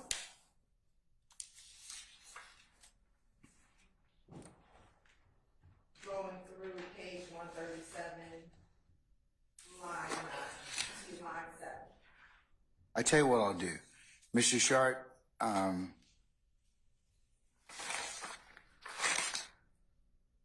You said it goes from 134 line 1 to 137 line 7. All right, Mr. Sharp. What I'm going to do is I'm going to listen to this. I'm going to listen to it. I'm going to follow the transcript, and then I'm going to take your copy. I'm going to listen to it again and follow it again. To see, okay? Just to see if there's any more clarity or granularity, okay?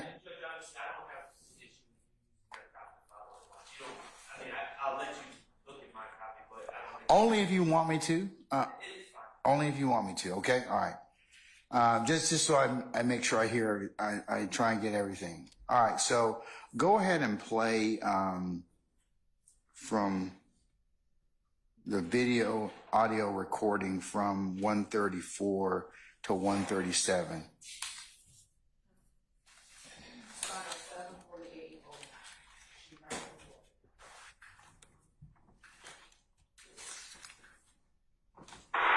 Hey, Tate, what you know about Nut having anybody else knocked off? I mean, on Cleveland, but I don't know too much about it. What about the boy on Auburn? Who, Scooter. I heard something, but it wasn't much. It was just like, all he did on California. Somebody had him killed. That's all I heard. All the Scooter did. But he robbed folks. But when he's come to the jail, like, I ain't said, but he's always, like, he's paranoid. Yeah. But I ain't know what he was doing. Right. You know what I'm saying? But he was paranoid when he's come to the jail. He be like, I gotta go. Yeah. But everybody just come out of the weed and hear the deal. What the hell wrong with this? Yeah. Everybody painting him as a saint now. Huh? Everybody painting Nut as a saint. Like, yeah, it's like people don't like me now. But I'm like, college girl. It's that trade, I'm like.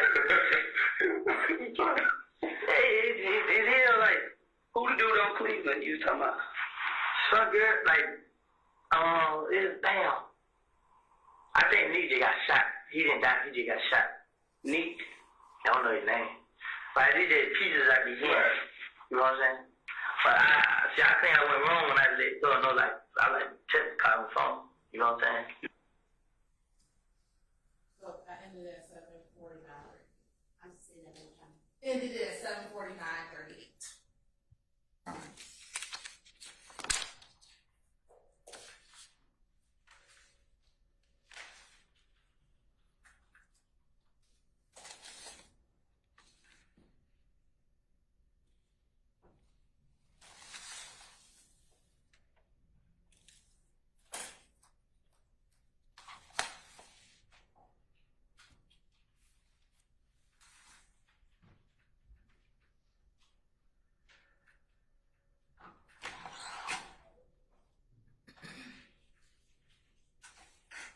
All right. Much like the court's determination on 4, the state's not going to be required to play it in their examination. The section between 748.10 and 749.30.33, but it can be played on cross-examination. We believe that it's inadmissible, but we'll redact again at the appropriate time. Assuming that but based upon what's been proffered so far by counsels for the defense, depending upon how it's if its foundation is properly laid, I'm going to say it's probably going to be able to be played for impeachment. So that's my ruling at this time, but subject to my hearing. It can be subject to other things that may develop. Okay. Thank you. All right. Okay, I'll give you back this, unless I need to keep it for the time being. For the time being. Okay, all right, I'll keep it. Okay, all right. The next area of contention is 11. Is that correct? Yes, sir. Okay. And Your Honor, 11. First, tell me what section of this interview is number 11. Number 11 is page 752.26 through 7. I'm sorry. The timestamp is Timestamp, okay. Is 752.26 752.26 to 757.24. 757.24. Yes. Okay. And in the transcript, it's page 143, line 10 through page 155, line 20. Okay.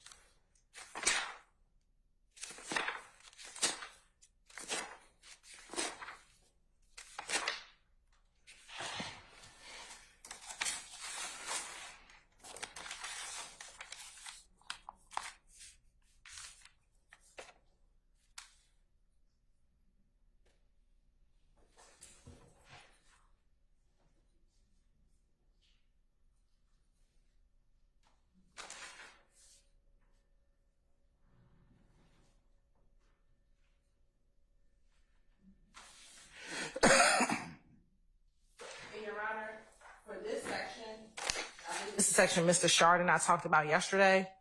We will pay this entire section except for 754.40 through 754.40 through 756.33.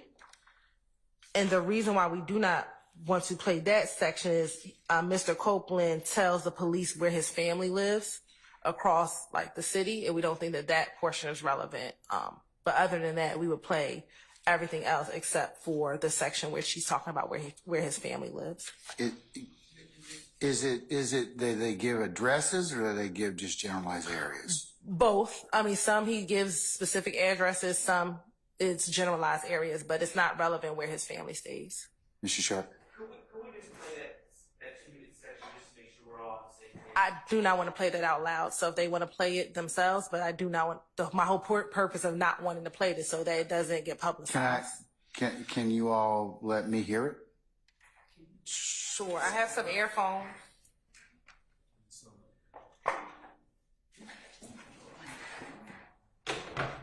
I tell you what, why don't you all, let's do this. Why don't you all listen to it, those that wish to, and then let me listen to it.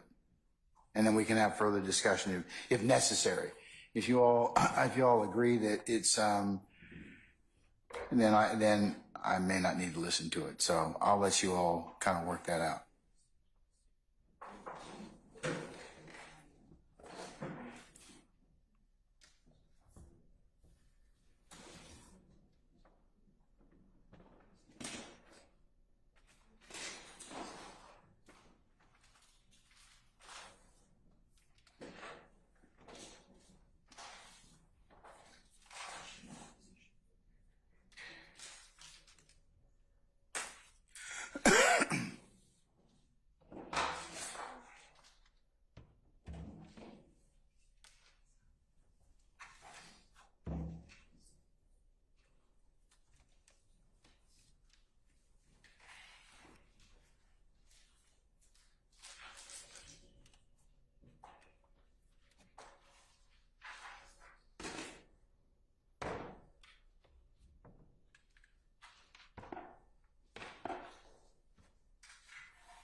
Ms. Hilton, are you trying to find or Ms. Knight, are you trying to find that particular location?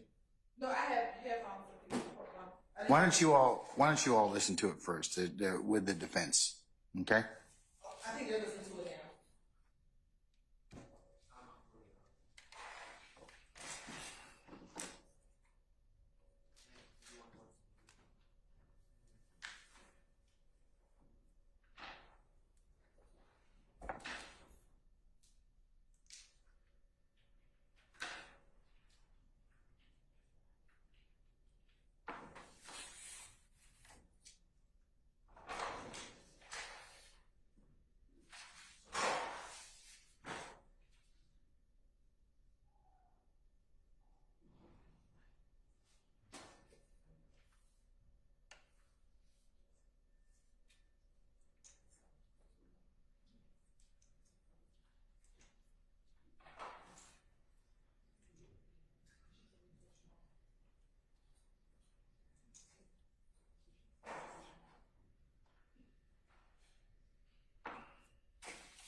Yes, sir. We've had an opportunity to review that excerpt, and we don't have any problem with that being redacted. We think that's appropriate. Okay, so from 75440 to 75633, when he talks about where he lives and the addresses of his relatives, we're gonna cut Yes, all sir. that out. Yes, sir. Okay. All right. Is the state gonna play the rest of it? Yes. Okay. All right. Mr. Shart, any objection or any other defense counsel objection to the balance of it being played? Now, and the balance meaning from 75226 to 75724, other than 75440 to 5633, which is the addresses of the witnesses and his relatives. We're just good with the state's redactions right now. I'd have to cross-reference our redactions, but I don't believe we have any on that particular area. All right. Okay. Well, and then Well, you still object generally on the basis of it not being proper impeachment and for the grounds that you've already stated. So I'll make that a continuing objection. thank you. On behalf of all defendants. Okay. Any other? Can we move to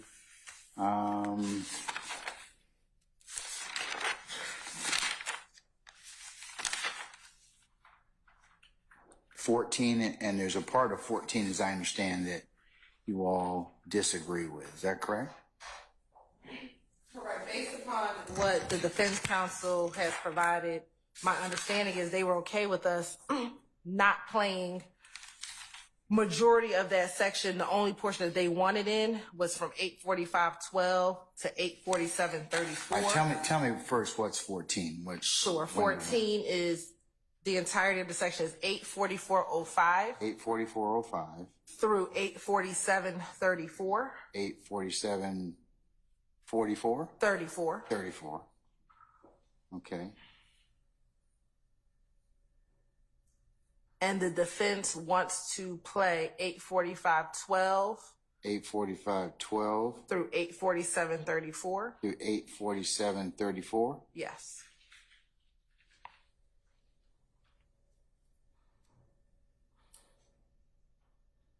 And again, the state does not intend to play it.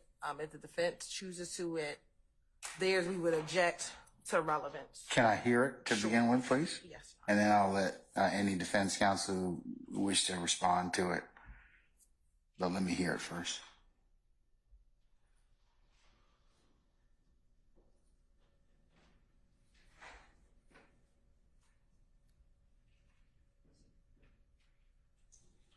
I'm just going to start at 844, Your Honor.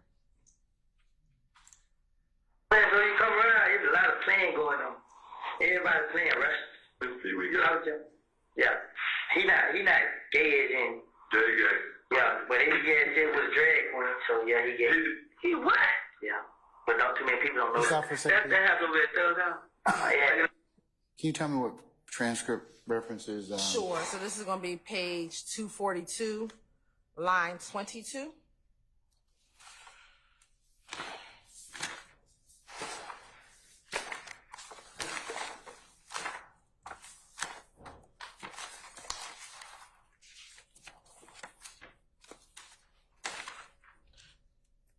And Your Honor, kind of given some of the material that they're discussing, can we give it to you to listen to without it being broadcast?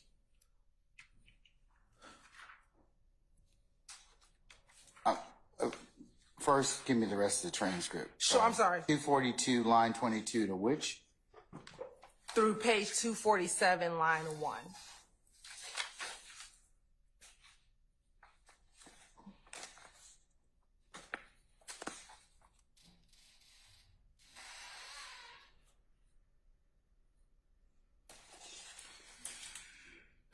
Excuse me.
Okay, Mr. Shard, anybody else you want? I've read the particular transcript pages as the state gave me. Do you wish for me to hear the audio, or is there any other argument as to what, do you want me to play? Do you want it to be included as part of the? Can I offer what I believe it discusses? I mean, Yes, you certainly may. okay, just so we're on the same page. Yes. So,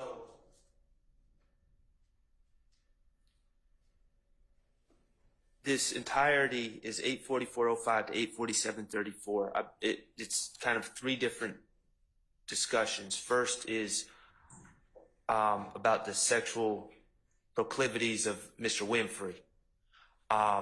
We agree, we would concur that that does not come in. What's it, and Your Honor, that's going to be from page 244, line 3. I'm sorry, let me go back.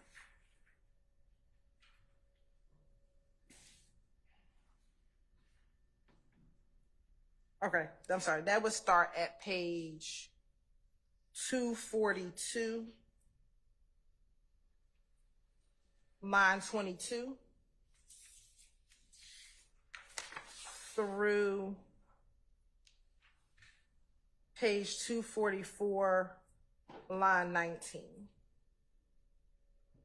so you all are in agreement that that particular part is not going to be played? Yes, sir. Will be excised? Yes, sir. And I'm sorry, I apologize. Page 244 to line 6.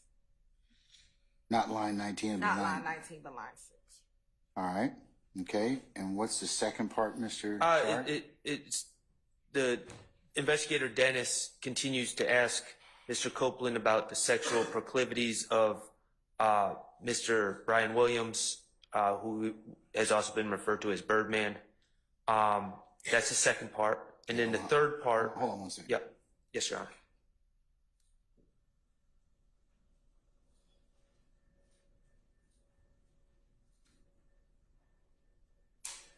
Okay. So number 2 is the purported sexual proclivities of Mr. Brian Birdman Williams, right? And what is that? What pages of the transcript does that come from? That's page 244, line 6, through page 244, line 22.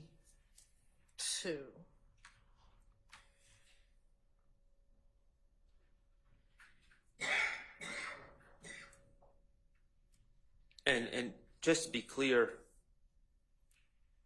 there's nothing particularly shocking in the answer that Mr. Copeland gives regarding that gentleman. Just so we're clear. And then, All right. So does the state, do you wish for it to be? I do, because it adds context to what comes next, which is the third part is the sexual proclivities of Mr. Jeffrey Williams. And Well, I thought we talked about that already. I thought no, that was about Mr. Winfrey, the first part. Mr. Winfrey. I thought you said Mr. Wayne. Okay. I'm sorry, Mr. Winfrey was the first Winfrey part. is the first part. Yes, That sir. is from page 242, line 22 to 244, line 6. So it's Mr. Winfrey, not Mr. Williams. Correct. Okay, all right. So the third section is now the sexual proclivities of who? Jeffrey Williams. Of So Jeffrey there's a Winfrey and then there's two Williams. Brian Williams and Jeffrey Williams. And Is he talking about one or the other or both? the first part he's talking about after Winfrey, they talk about Birdman. Okay, yes. Nothing particularly shocking is revealed. I know we're not playing this, but I feel the need to say that nothing shocking is revealed.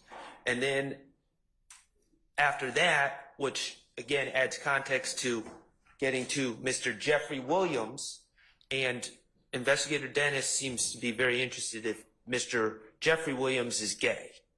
And it leads to Mr. Copeland explaining that Mr. Williams is not gay, is definitely not gay, why he feels Mr. Williams is not gay, but more importantly, I mean, I'm not really interested in sexuality in and of itself, but what Mr.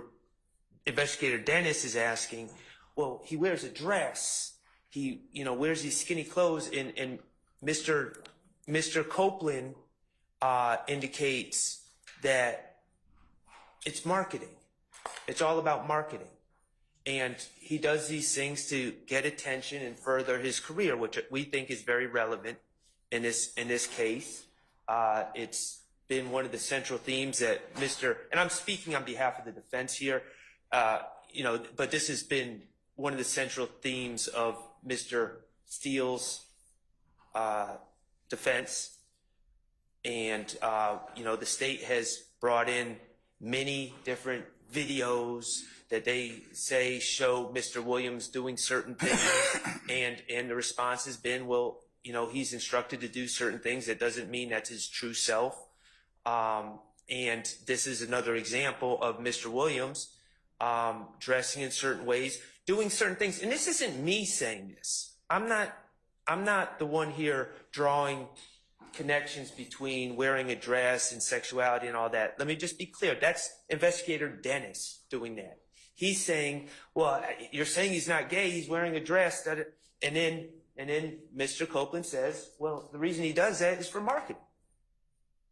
It's to get attention. And so we think that's very relevant, and so we would ask that those parts come in. It's different from Mr. Winfrey, because Mr. Winfrey's not a rapper. Or at least not a well-known rapper. So Mr. Winfrey, and Mr. Winfrey's section are actually talking about actual sex acts as opposed to the portrayal you give to the public. So you're not in disagreement that should be out. That talking about Mr. Winfrey. Winfrey out. Okay, but you do want to be the section played in regards to Mr. Brian Birdman Williams. Is that what you're saying? Correct, because it adds context, and he's a performer as well. And you also want to play the discussion about Mr. Williams. Jeffrey Williams. Jeffrey Williams. Yes, sir. And what transcript pages are those, madam? For Mr. Williams. Jeffrey Williams, yes, ma'am. Yes, it's going to be page 245. Page 245. Line 1 through page 246.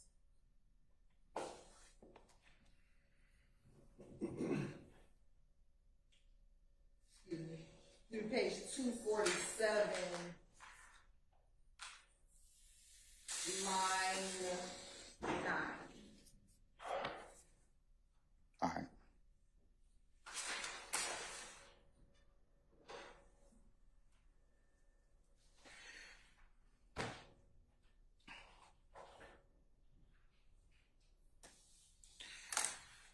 Okay. Anybody else wish to be heard? Mr. Steele, anybody? I would like that to be played for those reasons. In regards to Mr. Brian Williams and Mr. Jeffrey Williams?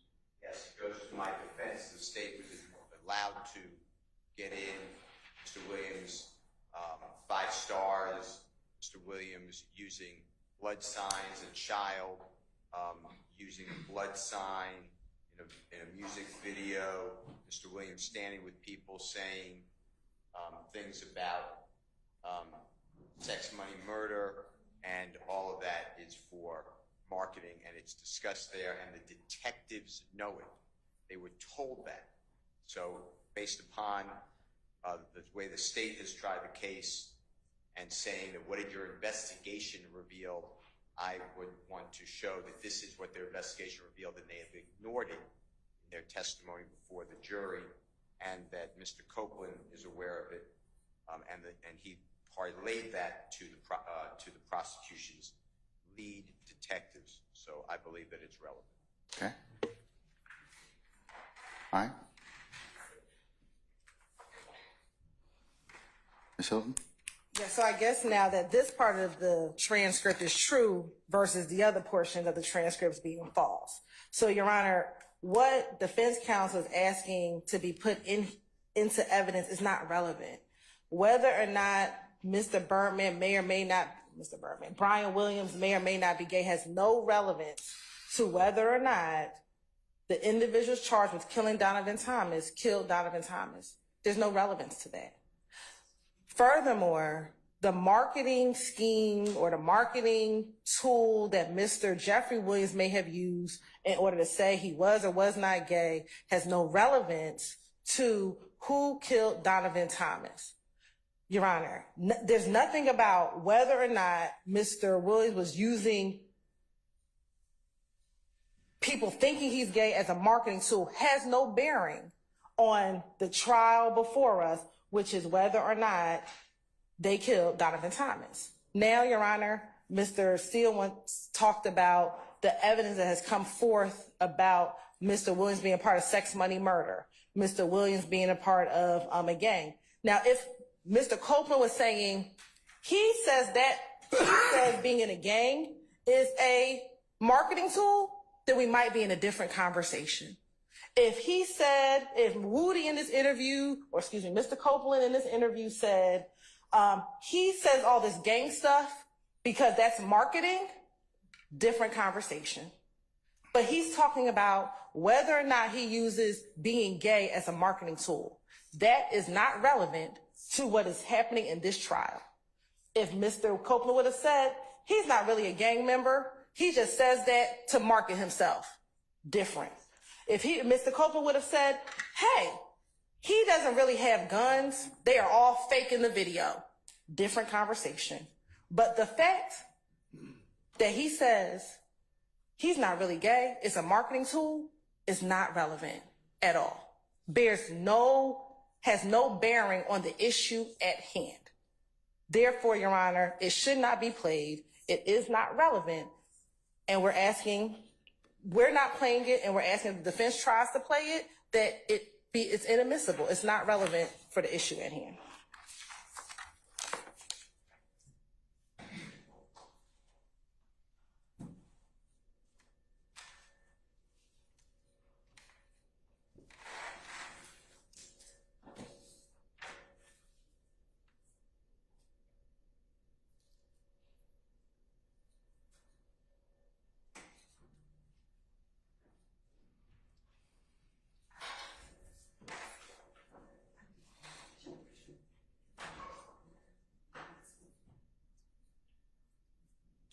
Mr. Steele and Mr. Shard, assuming you can frame the questions correctly, I'll let you ask it on cross. Okay? All right.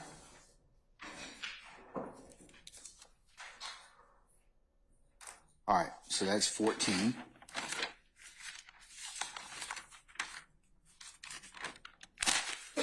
All right, and I think we have 16, is that correct?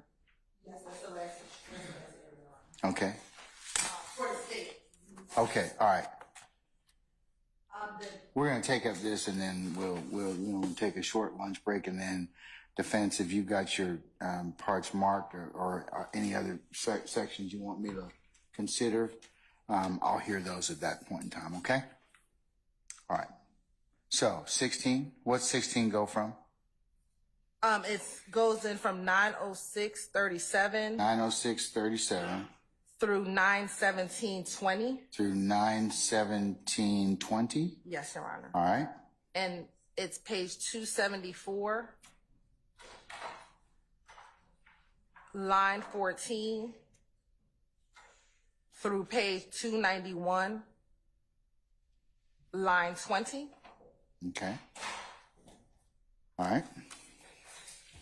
And the defense wants in 907:35 907:35 through 907:40.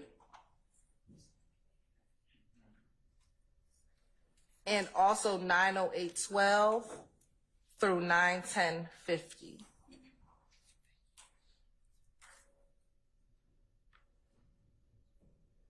Okay.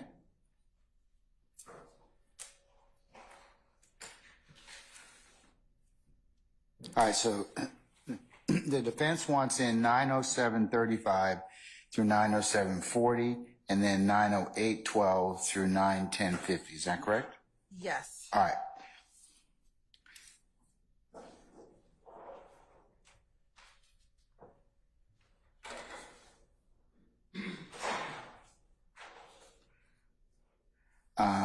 Any argument on the issue? Ms. Hill, can I just make a suggestion? Sure. Since the disputed times are so close to the beginning of this, can we just play it from 906:37, and then we'll get within a minute get to our first issue, so we just have context.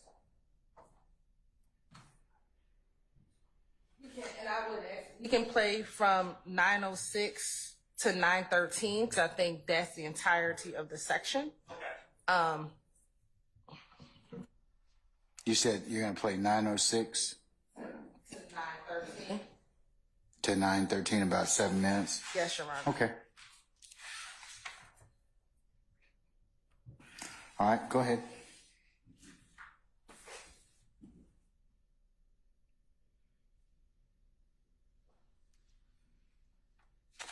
And you said that starts at page 274? Yes, Your Honor.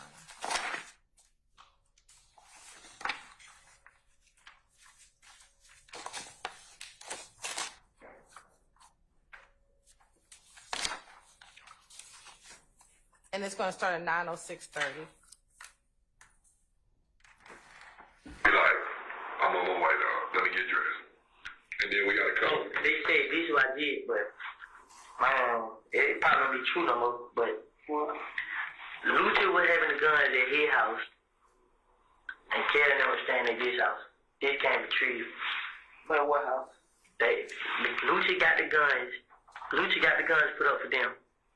And At his mama house? I don't know what house it is. It's a picture of them. It's a video of them shooting pool. You know what I'm saying? Whatever house, Lucy kept hiding the guns. And Karen them standing over here. So whenever they do it, they go get guns for Lucy, then they come. So Lucy don't stay in the hood. What, he got like a nice house somewhere? Yeah. And then that was then. Now that was before that. Mm-hmm. Now that Rich Homie Quan buying the guns for them. He got me confused. It's true. I ain't saying you ain't telling the truth. Rich Homie got me confused. But they show y'all right there. I ain't got no push. I ain't doing it. You know what I'm saying? Because throwing Rich on the corner, it's still cool. Right. And I'm right there. I'm right there in the middle. You know what I'm saying? Right there with Rich on the corner, right there with Thug. And guess what? Rich on the corner come talk to me. You know what I'm saying? Yeah. And he's saying he got to do certain stuff because he's a blood. But Rich on the corner, he want to get out, but he's scared. Bro, you want to get out, tell him when you done, walk away. You're a fucking millionaire, bro. What you need nigga do to you? Yeah. So I told him. You know what I'm saying? You gotta join this shit for protection, bro. You gotta stop on your own. And that's what I told him. But what you got to do to get out? You can just walk away. Well, you got that much money, you just walk away. I walk away with no money. But I told him, man, y'all can do what y'all gotta do. Fuck y'all. Yeah. I walk right away. You know what I'm saying? What y'all mad about? What y'all, you know, now they mad. Ain't no nigga gonna tell me go do shit I don't want to do. Right. Ain't no nigga gonna run me. I'm not gonna leave no nigga in jail. Ain't no in hell. So you mama ain't got no say. Ain't nobody got no say. I'm gonna do what I want to do. They nigga can't tell me nothing. So, if you don't want to walk away, deal with it. And that's what you're going to do. He deals with it. He was sitting right there telling me stuff. He on the treadmill. He on the treadmill just running. Yeah. Like, he's terrified. Like, Rich on the corner is so terrified. Like, how he was talking, he was so scared. Like, what you scared for, bro? You know what I'm saying? Like, man, go throw my brother. And I'm over here with these niggas, you know what I'm saying? He caught in the middle. Like, man, you and Thor doing the show together. Is he safe? You should have seen the shit Rich on going through. He put on Thor's shoes. Like, what the hell? Putting on his shoes. He put on his shoes. Put his shoes on his foot. He took his shoes out, put Thor's shoes on, and said, well, I like these. Like, he just Florida. The shit he was doing, like, he was trying to make Thug feel comfortable with me. You know what I'm saying? Like we family. Yeah, like you would have Rich Homie Quan perform. But all the songs he performed were like his gangster song, like him rapping talking like that.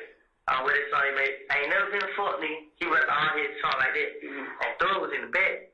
Thug wasn't supposed to perform, but Birdman let Thug perform. So Thug and Rich came out. So they played Thug and Rich Homie Quan. Rich Homie in the front, Thug come to the back. So when Thug first came up, Thug come out of nowhere. And Rich Homie didn't know he was gonna come on stage. Rich Homie didn't know. Rich Homie was like what? Rich Homie like, hey, now you done got real crunk. Yeah, he stood up. Now they rapping all on stage. Now you talking about Thug. But he never did it before he seen Thug. Right. You know what I'm saying? So as the whole time he's doing it, now Thug on now, he had this and that, this and that. No. Then beside that, I'll tell you what I did. When after this guy finna perform, like he was walking with Thug like that. He was happy to be around Thug. Right. Got outside. So he went to the White House, got a tour at the White House. In Miami. Now they got a tour with a drag queen. Oh, okay. Pumps came in there. And like, fucked up. It's over what I want to see. So they were like, security was like, we leave out, let's get out the way, let us out. Yeah. So drag queen and they get out. But anyway, Rich Homie Quan punted, somebody hit his cuff. And his punter got fight with them because they try to hit and run. And Rich Homie Quan said, what y'all bring the guns down here for if you ain't gonna use it? I'm like, I heard him say that, what the hell? He won't. So now he don't about guns around. Yeah. So he feel like it's like this. He then, after that, he was just like everything the same thing. He like Willie, give me your number. I'm telling you, bro, I'm gonna put you up on game. You said like, Man, I said, give him my number. He put it in the phone, he called. And then he hung up. When I got my phone, he had on me call from him. I'm like, what the hell? Man, he seemed like he tell me everything, like, what he doing. He's like, he didn't know they showed up, shot up my house at night. He was just like, they called, like, they had to pull up on you. See, Rich Homie Quan down this floor, doors down the floor, I was. And Rich Homie Quan took him in his room, like, in his floor. What the hell? Rich Homie Quan showing up where the door stay? right, they put them up on you. Yeah, so I'm like, so Rich Homie Quan, he didn't know. Like, man, bro, you tripping. And he was like, like they want to make him their big homie now. Like Nut died, and now he step up to the plate. Cool. Rich Homie Quan. How you gonna be the big homie? He's scary as fuck, but he got the money. No, I said, you know why they want you to step up? Because you got money, bro. You know what I'm saying? Everybody gonna eat. They need you for your money. He's like, I know, bro. But he's smart. He's very smart. And you got smarter than that, though, bro. You know what I'm saying? Basically, he's saying, you need me for protection. So who you need protected by, bro? Ain't nobody, ain't got a problem with nobody. Ain't nobody staying you. I heard Greedy was next in line.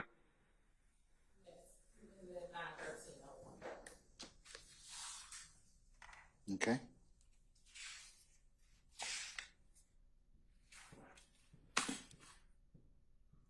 All right.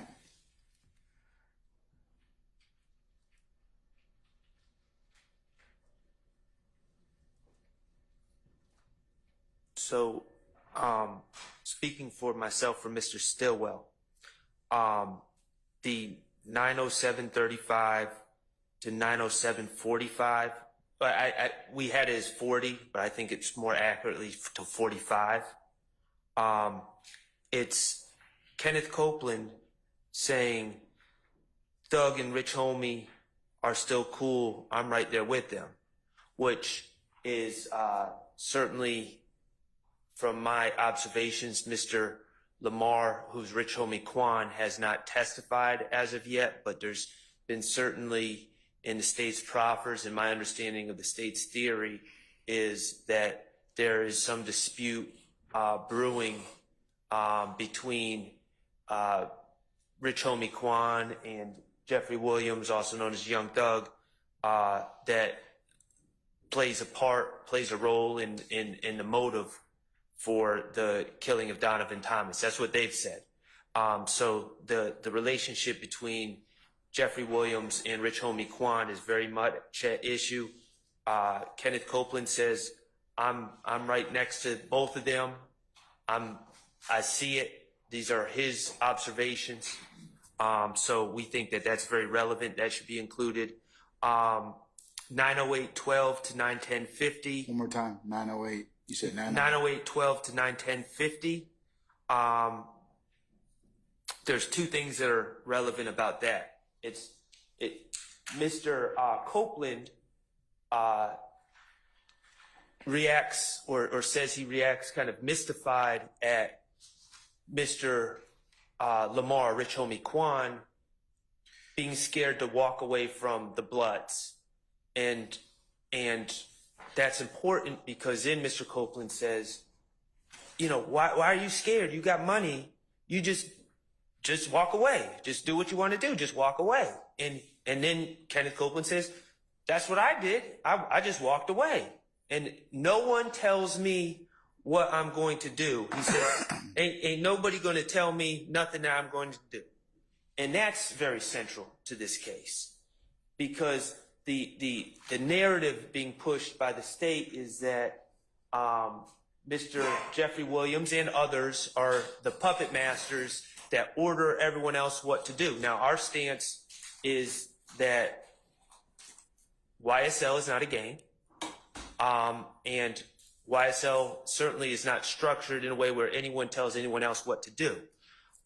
So Mr. Copeland's statements about nobody telling me what to do, I never did anything for anyone else, are very relevant. And his views on whether other people can force him to do things are very relevant. Finally, in that same excerpt that between 908.12 and 910.50, Mr. Copeland goes back to the relationship between Jeffrey Williams and Rich Homie Quan, and he goes on to tell things that he personally observed, a story to illustrate his point about how close they are, about how Rich Homie Quan put on Jeffrey Williams' shoes and was wearing his shoes and saying how much he likes the shoes, and we're performing at a show together and hugging each other and those sort of things. So it illustrates his personal observation that Jeffrey Williams and Rich Homie Quan are in fact tight and close, which runs contrary to the state's theory in this case. Now, after 1050, they start talking about totally unrelated incidents, some alleged fight with a drag queen at Waffle House. Those are Mr. Copeland's words. We don't think that that's relevant or should be admissible, but the relationship between Rich Homie Quan and Mr. Williams is Mr. Jeffrey Williams is very relevant to this case. So, I'm sorry, after 1050, give me the complete. 910.50, he starts going into some other things that we don't think are relevant. He starts talking about an incident at Waffle House in the parking lot, some fight with what Mr. Copeland says were drag queens. I'm just using his words. When did it start? Because I think 910.50 is when it switches to the irrelevant things. So I believe that 907.35 to 907.45 should be played, and 908.12 to 910.50 should be played. All right. And then after 91050, you're saying it's not relevant for any purpose? That's what I'm saying. I don't know if all Coke or all defense counsel agree with me, but that's my stance.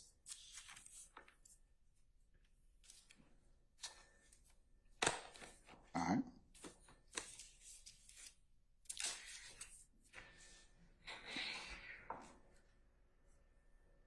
Mr. Steele, or anybody else wish to be heard about these particular segments? I would adopt entirely what Mr. Sharp just said. And I would just add that also for the way the detectives did their investigation, for those reasons that I articulated before, I believe it's relevant because based upon my investigation, Mr. Rich Homie Quan was never giving guns and storing guns for other people to use on third parties for violence. He was not going to replace Mr. Thomas as the head of a criminal street gang. And this is how I'm going to bring out, I intend to bring out, this is part of the information that the police say that they did their investigation. They don't give us any reports. They don't give us any expert reports. I have no memorandum. They just spoke with people, and then the court let in prosecution, pursuant to the prosecution's questions and argument that the police did an investigation. Don't say who told you, but what did you learn? And I want to show the jury that they are getting misinformation, knowing misinformation, and constantly, and I don't know how to test other people because I don't have who else they spoke with to rely on in this courtroom, but I would like to show that information to the jury. In addition to that, it is, I don't want to repeat, but Mr. Shart, I agree with him about the relationship with Mr. Lamar or Rich Homie Kwan and Mr. Williams. He will state that they were playing together after January 1 of 2015. The state put up. He being who, Mr. Copeland? Yes. Okay, all right. And the state put up Mr. Thomas Sr., who took issue, even though the court has seen and the evidence came out that Mr. Copeland is correct, that Mr. Williams and Mr. Rich Homie Kwan did perform in the middle of January 2015 in Tampa, Florida together, and Mr. Copeland was there, and Mr. Copeland saw the shoes being worn by Mr. Lamar or Rich Homie Kwan that belonged to Mr. Williams, that they were hugging, that they were asked to put on stage together, and that they are, quote, cool, end quote, and that's what you just heard, with one another, which would impeach the state's theory, which is all it is, because it's not accurate, it's objectively inaccurate, what the state put up in front of the jury, that Jeffrey Williams somehow was out of sorts with Mr. Donovan Thomas and Mr. Rich Homie Kwan, because somehow Donovan Thomas was involved in Rich Homie Kwan's musical career, and that upset somehow Mr. Brian Birdman Williams and Jeffrey Williams. So that goes directly for impeachment of another witness, and the person has direct knowledge of it. In addition, this part that the state wants to omit. Which part specifically?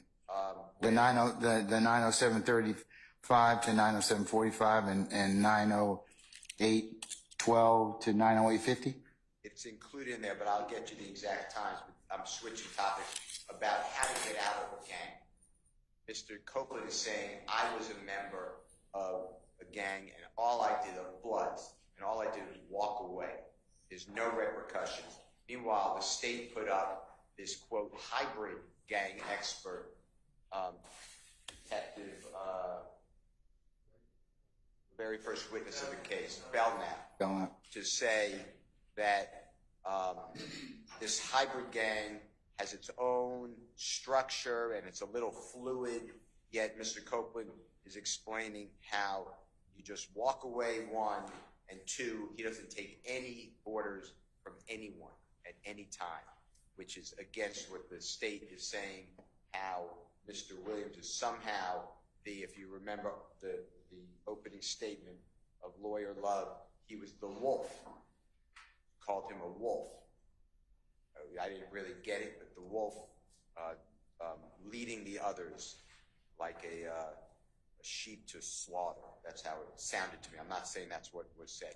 Anyway, all of those portions, I believe, should be admissible, played, and of course, if the state doesn't want to play them, I understand it, but I don't want the court to stop me from cross-examining on those issues. And if Mr. Copeland says I don't remember, I will impeach him. All right. State?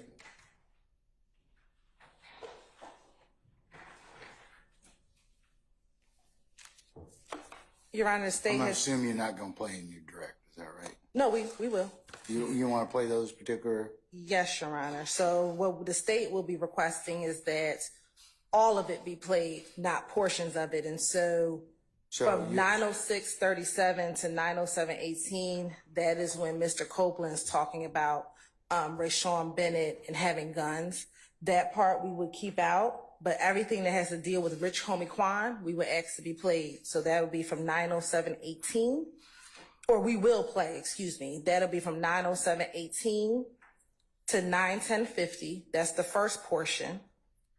We will redact the portion about the Waffle House and the drag queens because That's after 10. That's 9:10:50 to 9:11:30. to 9:11:30. Yes. Okay. And then we'll play from 9:11:31 to 9:13. What's represented in that particular That is section? some further conversation about the relationship with Rich Homie Quan. That's going to be on from page 281, line 24, through 284, line 7. Okay. And then after from 913 to 917:20, we would ask to continue to be that we will redact, or we won't play that portion. She said 9:13 to 9:17. 20, yes, Your Honor. We will not play. And Your Honor, this notion again, I think Mr. Steele has said it on multiple occasions that he's trying to impeach what the investigators did or their investigation. Your Honor, what the court will hear in this interview, as well as the February 28th interview, February 21st interview, and the June 10th interview, is that our investigators, Dennis and Gaither, consistently say to Mr. Copeland, what you're telling me here, we have to verify. We have to get other evidence, and we can't just take what you're saying here as gospel. We have to verify it. So when they talk about on the stand that they had other parts of their investigation that they could not speak about, they tried to verify anything that Mr. Copeland said occurred, whether that was by phone records, whether that was by other independent evidence. And so when Mr. Steele continues to say, we're trying to impeach or to show the jury that this was all their investigation, it is not.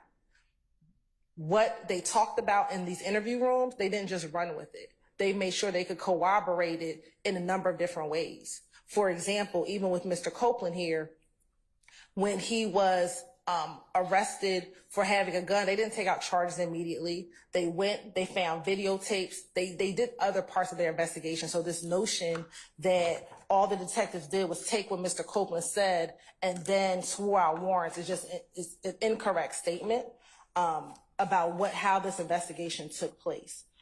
All right. And so we agree that we're going to let in those portions of this particular interview. All right. Mr. Shard, it looks like that the state's going to omit the portion with the purported fight with a drag queen from 9:10:50 to 9:11:30. And it seems like they're not going to play 9:13 to 9:17. Do you have any disagreement, or you want to be heard any further in that respect?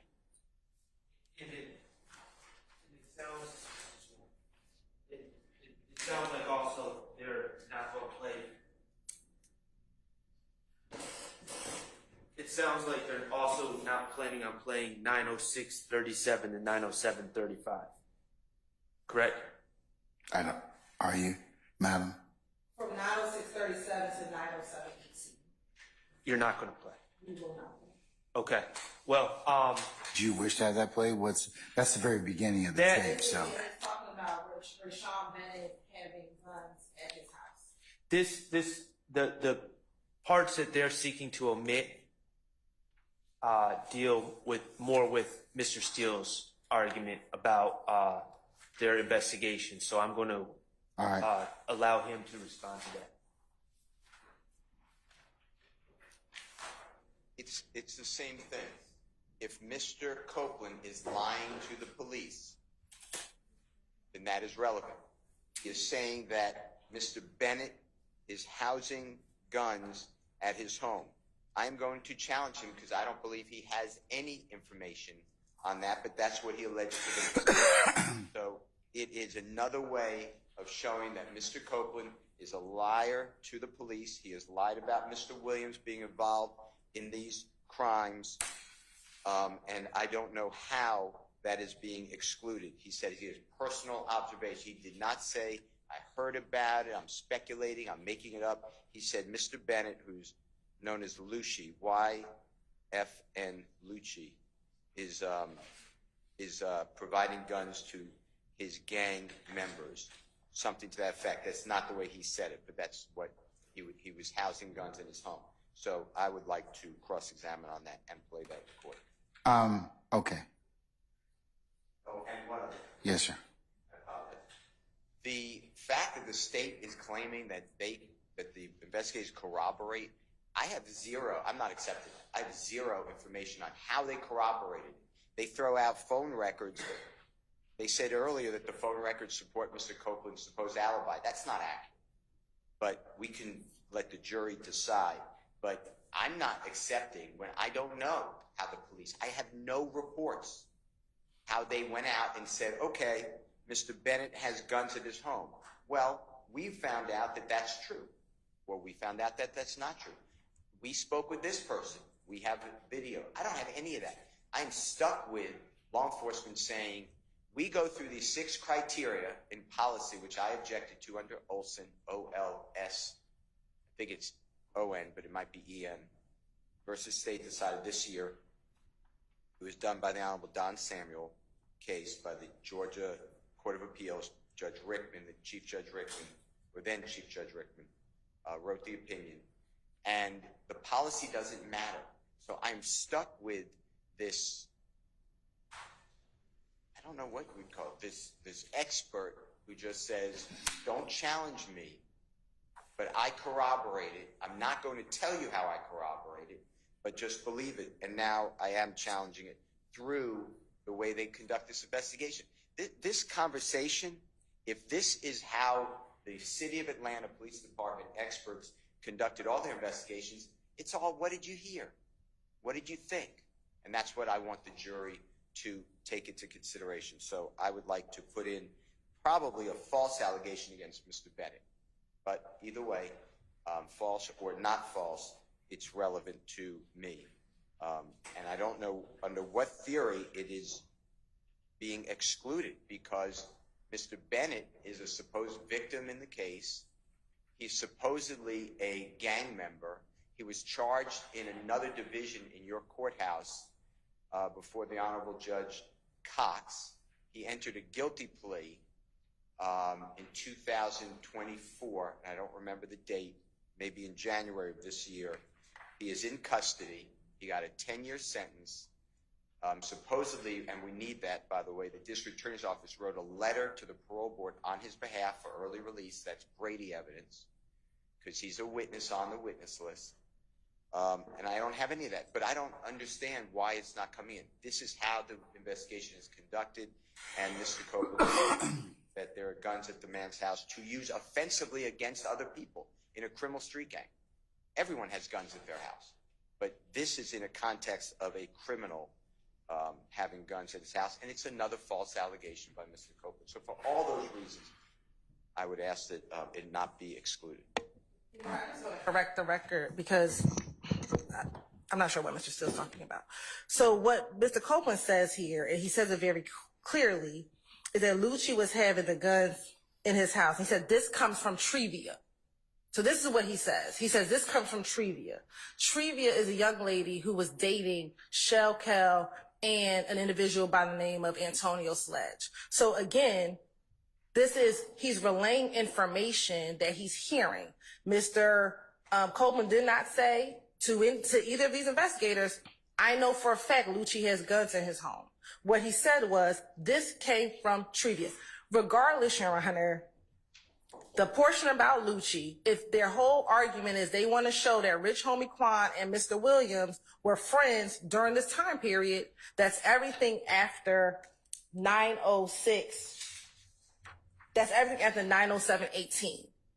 Either what they said is relevant is the fact that there was a relationship with Rich Homie Quan and Mr. Williams sometime in January of 2015. Whether or not Lucci had guns at his house and that trivia told Copeland that Lucci had guns in his house is not relevant. If they want to cross him on that at some other time, then we will object at that time if necessary. But for the state's purpose, we're not playing it. If they choose to play it, we'll object at the appropriate time. But again, what they purported is they want to talk about the relationship between Rich Homie Quan and Jeffrey Williams. That is the portion that the state is going to play because that is what is relevant right now. All right. Are you, I meant to ask, is from the any of the defense, are you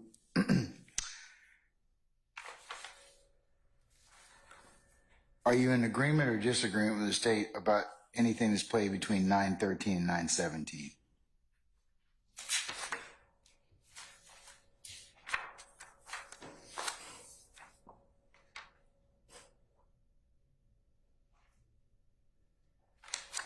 It's clear they're not going to play 9/10/50 through 9/11/30. The issue with the drag queen, the fight with the drag queen. They're not playing that. But I'm trying to just figure out whether or not, because what I hear the state saying is, and I hear the defense saying is, there are these issues that they are going to play in regards to Copeland, Rich Homie Quan, the relationship that you've mentioned from 907:35 to 907:45, and then 908 to 908:12 or thereabouts to 908:50, and then they're going to play 911:31 to 913. So, Mr. Shard or Mr. Steele or anybody else, any issues with anything from 913, 917 that you want to have argument about or discussion?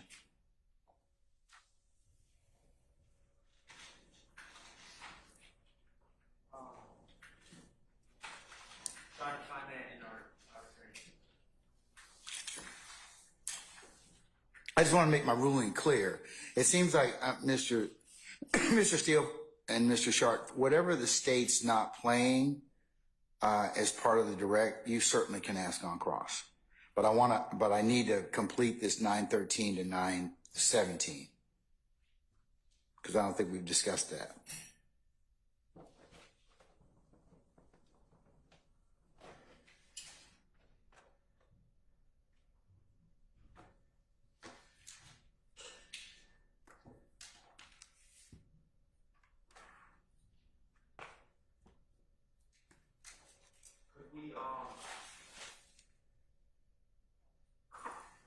Would you allow us to briefly listen to that exact portion and answer that question on it? You want to play it? Sure. I mean, we can play. I can play with Mr. Steele right now, just so we can give an informed decision. Because again, our transcripts are a little different in the timing, so I don't. I tell you what I'll do then. The hour being about 1:45, you all can do that. I will come back at 2:45, and then that'll be the first item of business we'll take up. Okay. Is that? And then also, if you have any other parts of this particular interview that you wish to be discuss or include, or for examination, I'll hear those at that time, okay? Yes, sir. Thank you. All right. So we're going to be in recess until 2:45.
And Ms. Hilton, did you all have a chance or discuss 913 and 917?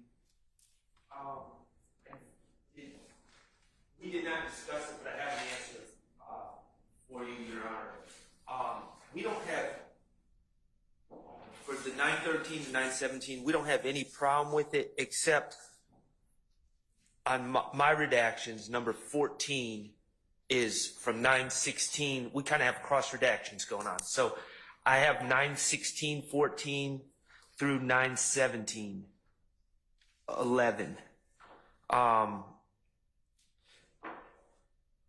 As bad character evidence against my client. So that comes up at that point. So I do object 916.14 for that next about a minute, but from the 913 to 916.14, I don't have any problem with. Was the state going to play 913 to 917 at all? Right, that's what we want redacted. So I guess I'm confused. Oh, you wanted that redacted? Yes. Okay. Yeah, what I'm asking is, do you have anything you want? Are you in agreement with the state? Do you want to be heard about any parts of that? I believe that our stance is it goes into more of what we're talking about Mr. Copeland just saying things and getting to the sufficiency of the investigation and him lying about other people, as Mr. Steele has articulated during some other excerpts. But I would, on behalf of Mr. Stillwell, I'd want to cut that off at 916.14 to 917.11 because it talks about my client's character. Okay, I think the state's in a concurrence. They're not going to play that. I don't know if Mr. Steele is in concurrence. But if Mr. Steele wants to play anything else, if it's in relationship to what he purports to be investigation or impeachment, then he certainly can play it. So I just want to make sure that the periods that you all definitely don't want played, and so far that you've agreed upon. So far, that's the alleged drag queen references from 1050 to 9:10:50 to 9:11:30, and then from 9:16:14 to 9:17:11. You're not going to play anything about that. But anything else, I've heard arguments on it, and. So to the extent that I believe the state says they're going to play some of the things that Mr. Steele wants as it pertains to subpart 16, he can, he and the rest of you are, unless you object to the contrary, they're going to get played. Now, if you want to anything else other than those two sections I specifically excluded, they're fair game for cross. Okay, so where we're at right now is, as far as I understand, we've been just dealing with the state's proposed redactions. Yes. So I have 19 different redactions that I have identified to protect my client's right to a fair trial, in my estimation. Okay. So, and that was one of them. I should say 15 different excerpts, but that was one of them. From 9:16:14 to 9:17:11? State's not going to play that. So that's one down, 14 to go. So. All right. All right. So, and the state said that they would play for the court because they have it queued up, but from 701:52 to 703:08. Hold on, wait a second.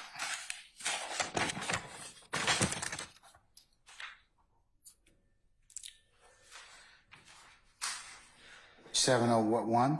701:52 to 703:08.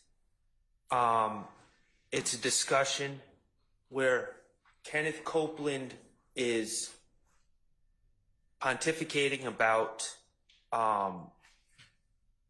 possible reasons for there to be a beef between Bloody J and Mr. Williams, and Mr. Copeland is saying he has two sources of hearsay information, one being Bloody J, one being apparently one of Mr. Williams' sisters, where Mr. Copeland is saying, what I've been told is that Bloody J called Mr. Williams gay, and Mr. Williams holds a grudge because of that, and that Mr. Brian Williams is willing to sign Bloody J, but Mr. Jeffrey Williams has to give the go-ahead for that signing to happen, and essentially that Mr. Jeffrey Williams is preventing Mr. Brian Williams from signing Bloody J. But it's all based on things he's been told by the unidentified sister of Mr. Jeffrey Williams and by Bloody J, who my understanding is not testifying. So it's not based on personal knowledge by Kenneth Copeland. So that's what's discussed in that excerpt that I believe should be excluded. And Ms. Hilton's been very responsive and helpful in this process, but I don't know necessarily what the state's stance on some of these things are. I will find out. Madam? Yes, Your Honor. So the entire section that Mr. Talking 701.52 to 703.08? Yes, is what defense will like out. The state has no issue with 702.26 to 703.08. That is a whole nother conversation about Bloody J allegedly stating that Mr. Williams may be gay, and that was the part of their beef. We don't want that in, so we have no issue with that. So do I need to hear from 701.52 to 702.26? Yes. Which is the part in contention? Yes. All right, can I hear that or see it? Yes.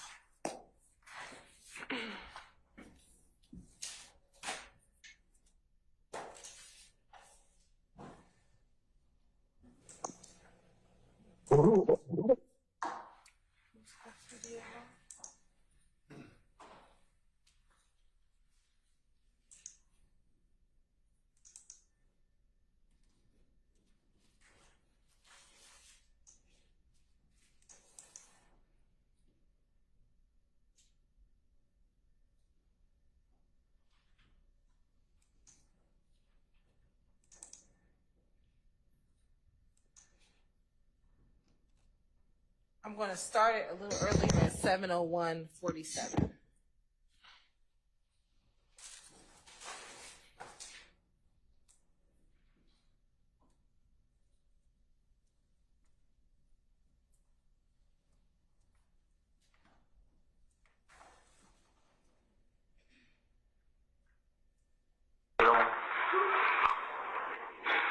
So, what happened with Bloody J?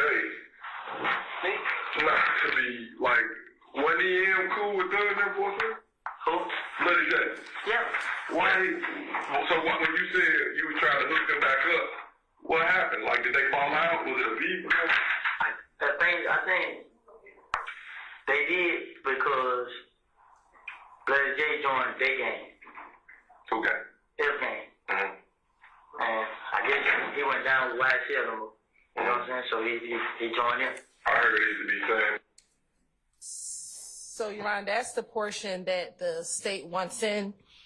And the reason why we want this portion in, Your Honor, is if you hear what Woody says, he talks about previously, and it was either in this interview earlier or in the January 11th interview, he talks about the fact that he had to bring Bloody J and Thug together, and that he would invite Bloody J to different events. So I think he mentions, like, I would tell Bloody J, if Mr. Williams was performing at Blue Flame, come through the Blue Flame, come to these places so you can get back in good graces with them. And so when they ask him what happened with Bloody J, he's now explaining what the severance was between Bloody J. And Your Honor, if you can recall, we already have video evidence from 2012 in which Bloody J, Mr. Williams, all of them are outside at the park. They were all wearing red. Donovan Thomas is in that video showing them that they were together. And at some point, there's a break between that. And so Mr. Copeland is talking about what his understanding is of that break. We stopped right before the conversation about rumors about Mr. Williams being gay because we don't think that that's relevant. But the fact that he talks about Bloody J went with If Gang and maybe was a part of YSL at some point is important and relevant given the context of the rest of the evidence that has come in. One, that 2012 video, and two, in the context of this, I believe it is this interview. Earlier in the interview, he talks about the fact that he used to tell Bloody J to come around in order to get back into good graces. So we believe that is relevant and it gives context to what he said earlier. Okay.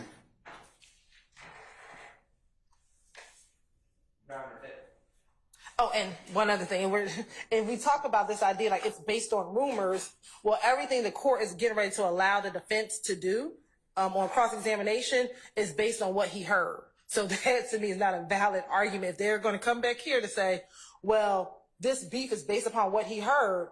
Well, everything that the defense has literally just asked for you to let in is based upon what he heard. Like literally what we litigated for the last 2 hours is based upon what other people told him and what he heard on the street. All right. Ms. Sharp. So, regarding the beginning part that the state still intends. 701.52 to 702.26. Yes, sir. My argument would be, I mean, he's saying, I guess this, I guess that. It sounds like he's speculating to me. So that would be speculation. So we feel that it should all be redacted.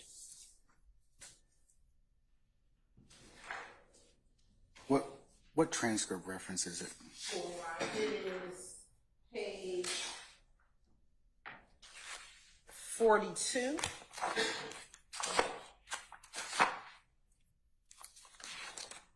And beginning at line 3 to page 43, line 2.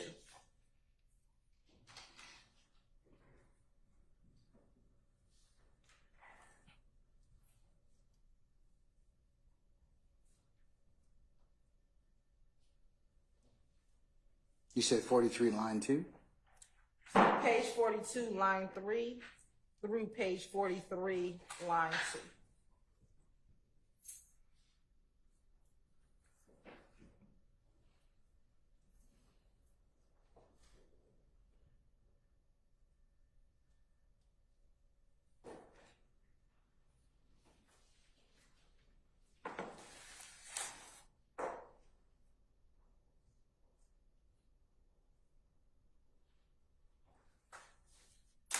I'm going to exclude that from 701.42 to 702.26. The rest of it can be played. And I believe you all have excluded, actually, you've excluded 702.26 to 703.08 by agreement. Is there anything else in that segment that I need to rule upon? Can I understand the court's ruling? So I'm going to exclude 701.52 to 702.26. can we understand what the basis is? It's speculation. But, Your Honor, we literally just let in speculation for the last, everything that the defense. That's impeachment, though. It's But not it was impeachment based on speculation. It's impeachment.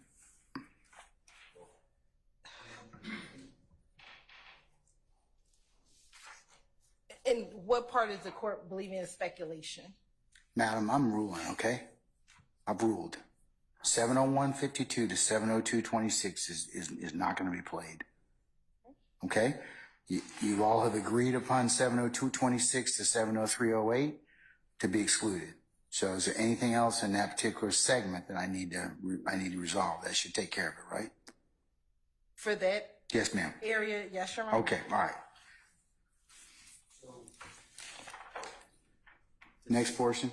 second time period, I believe that we may be in agreement with the state about this. It's 703.16 to 704.36. It's discussion about Kenneth Copeland's girlfriend named Deshawn, at the time, her stepfather. It's discussion about her stepfather. And I don't think it has any relevance in this case. And I think we're in agreement with that. Is that correct, Ms. Hilton? Yes. Okay. So that would be 703.16 to 704.36. Is that going to be excluded, Ms. Hilton? Yes. Okay, all right. Next period. The next period was 723.49 to 730.23, I believe. We're going to 730.23, yes, and we're going to withdraw our request. withdrawn. Your Honor, I think this is covered from what we discussed earlier. In which section? It may be. This is the entire number 4, I believe, One. or at least portion of number 4. Yeah, we covered that in number 4, so already. Because number 4 is 722 to 724.54. Yes, Your Honor.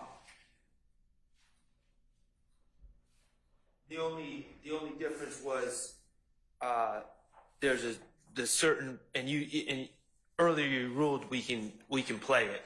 What's The part where Mr. Copeland does not.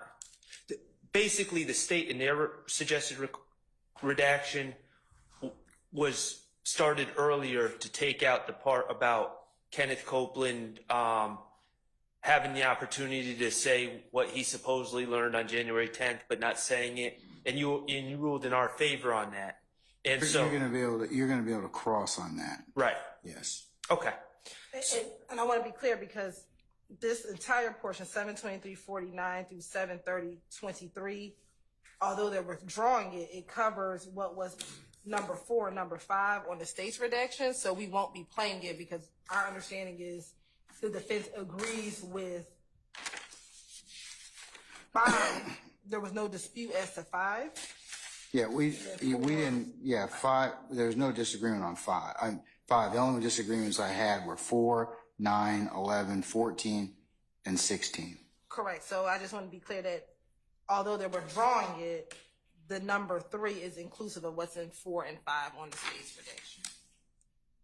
Number 3 in terms of what? What are you talking Number about? 3 on the defenses. Number 3 is. I'm sorry. I may have misnumbered it, but 1 is the. Well, how do you have it? Did you get the email that I sent to defense with the defendant's proposed redactions?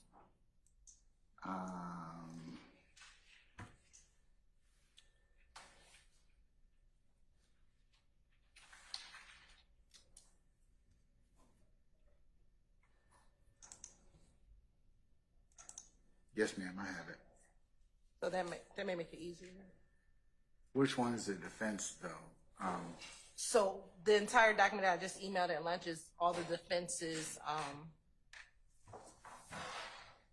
their proposed redaction. And Your Honor, you can, for the purposes of this, it references 2 different times. You can ignore the first column because we're just going off the state's videos times to simplify things. The timestamp? Right. So the first column is defense redaction times. You can ignore those times because we're just to be universal. I don't think I have that one. I think I just have. I don't know if I got that. Let me just see. Ms. Holton, did you send that to me Yes. as well? I believe so.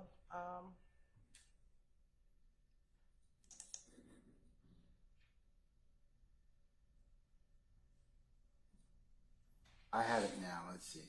Yeah, it was sent at 2:22.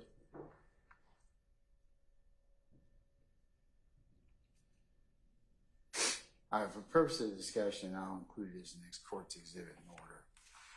And I'll forward to Ms. Weaver. All right, so which one do you want me to disregard, Mr. Sharp? Defense redaction times? Right, just for the ease of this And conversation, to go we'll just with- focus on the evidence reviewer times. Okay, all right. So have we covered, which ones have we covered so far? Or are we covering right now? We're on the defense number 3, Okay, which the state is stating that time frame is inclusive of what is on the states 4 and 5. I get it.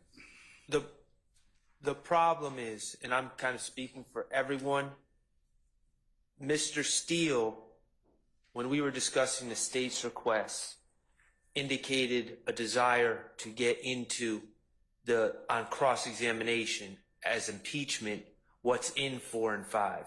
So while I'm withdrawing my request on behalf of Mr. Stillwell, and Mr. Steele, I think, wants to get into the topics from 723.49 to 730.23.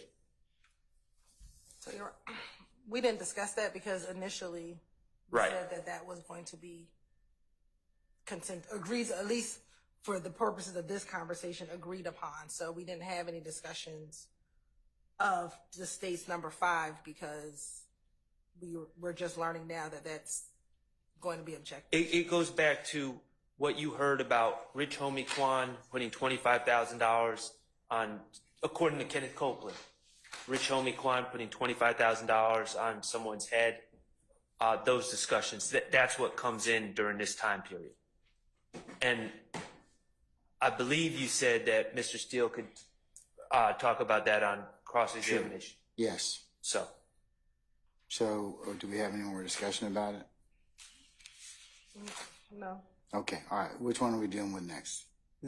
number 4 is from 742.21 to 747.02.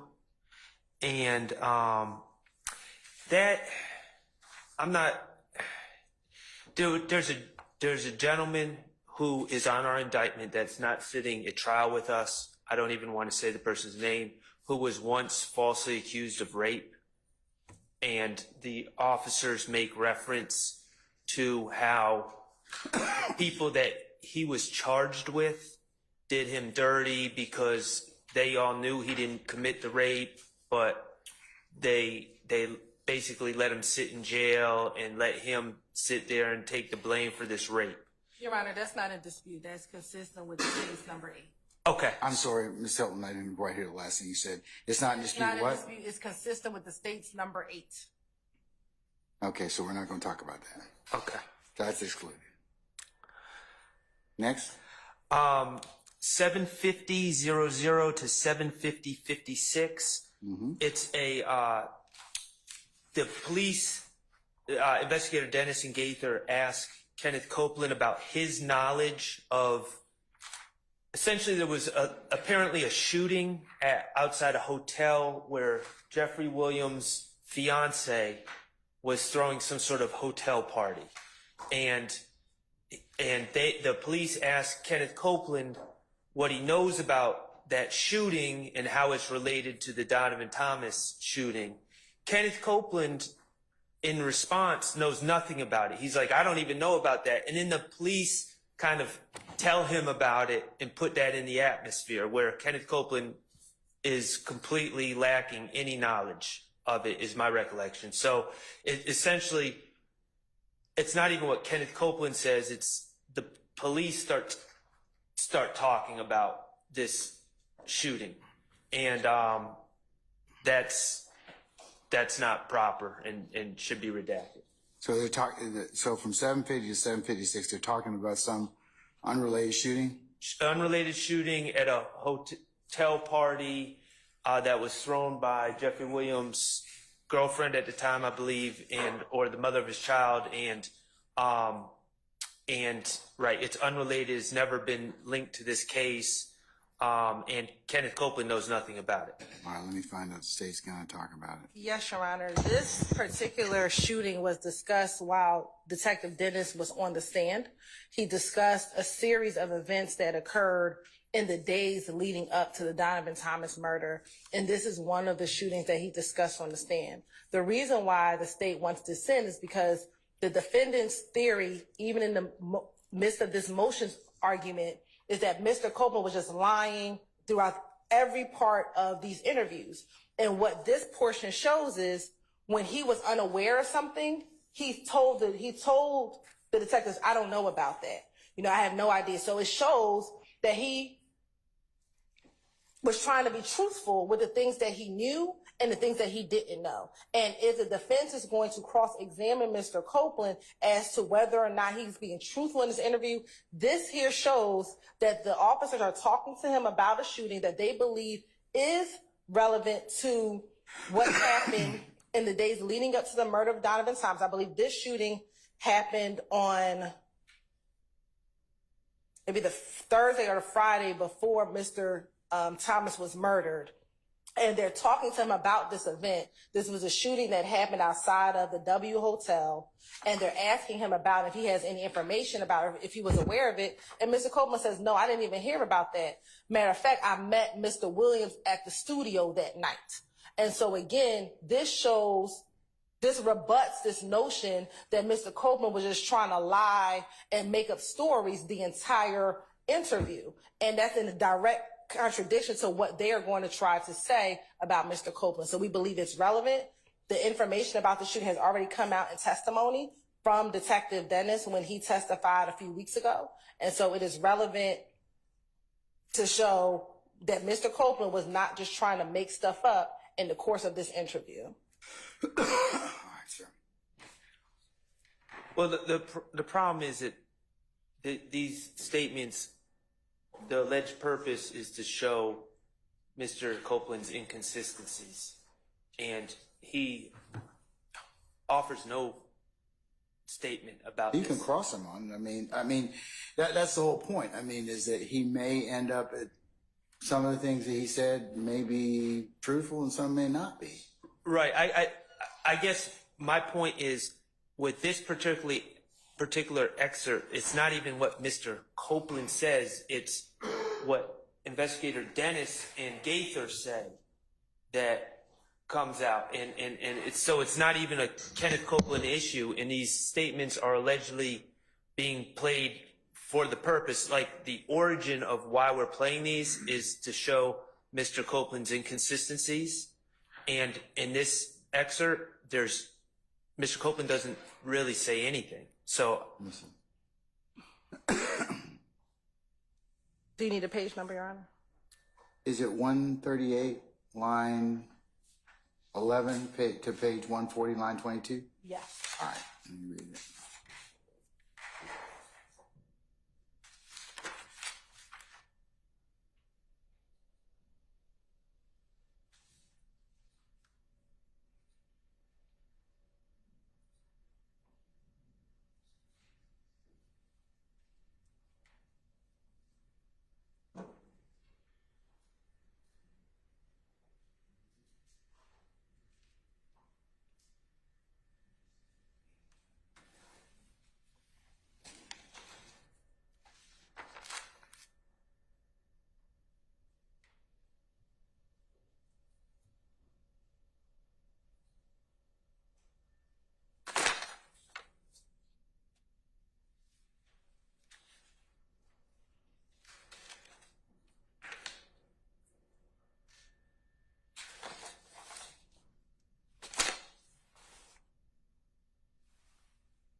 Your Honor, it seems to me that if the state wants to bring out the fact that Mr. Copeland stated that he did not have knowledge of something that the police asked about, they could simply ask him without making it about Jeffrey Williams' girlfriend or the mother of his child, and just simply ask him the question on direct or on redirect.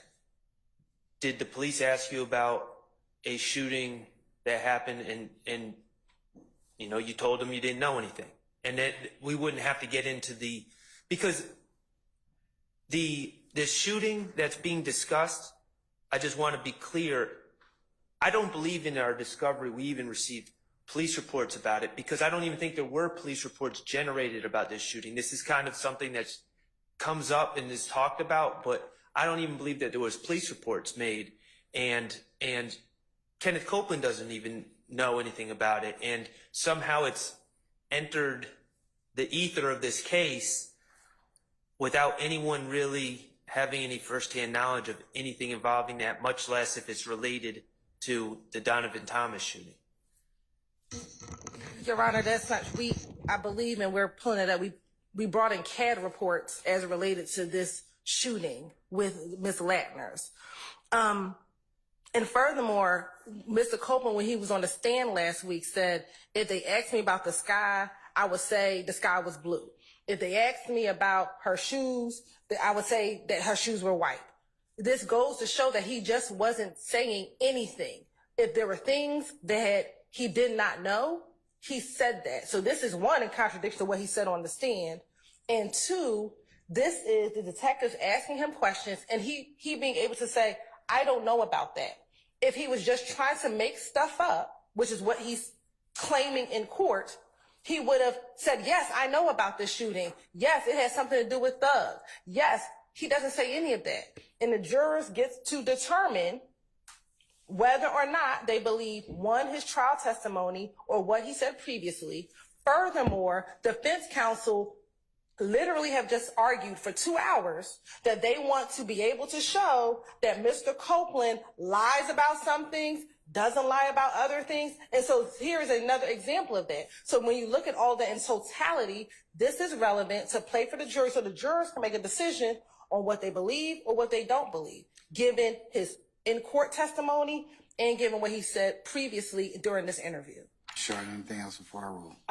Well, I understand generally what the state's arguing. However, I just don't understand why you would need to get into specifics, the unfounded specifics that Mr. Copeland has no knowledge of, that it involved Jeffrey's significant other and those things. Why you couldn't just ask Kenneth Copeland on the stand, weren't you asked about a shooting at a hotel a couple days before, that occurred a couple days before, and you told the police that you knew nothing about that, you had no knowledge, and therefore they could get out what they want to get out without bringing in, it was Jeffrey Williams' significant other throwing a hotel party and all the rest, because it's not being linked to this case.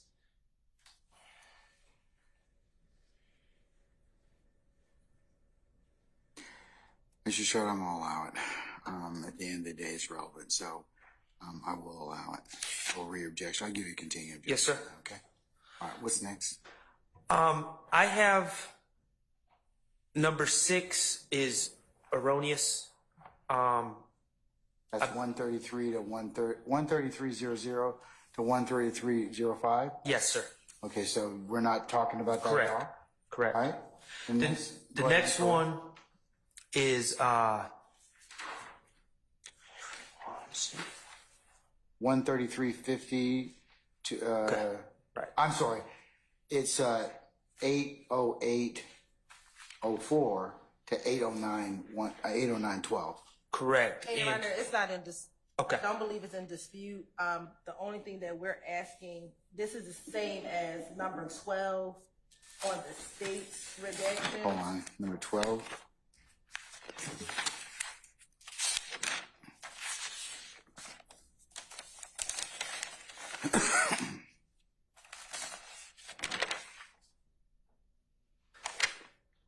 Okay, I don't have that anyways because that was not something that we argued And about. I think the entirety, and what I understood when we left yesterday, I'm sorry, go ahead, I apologize.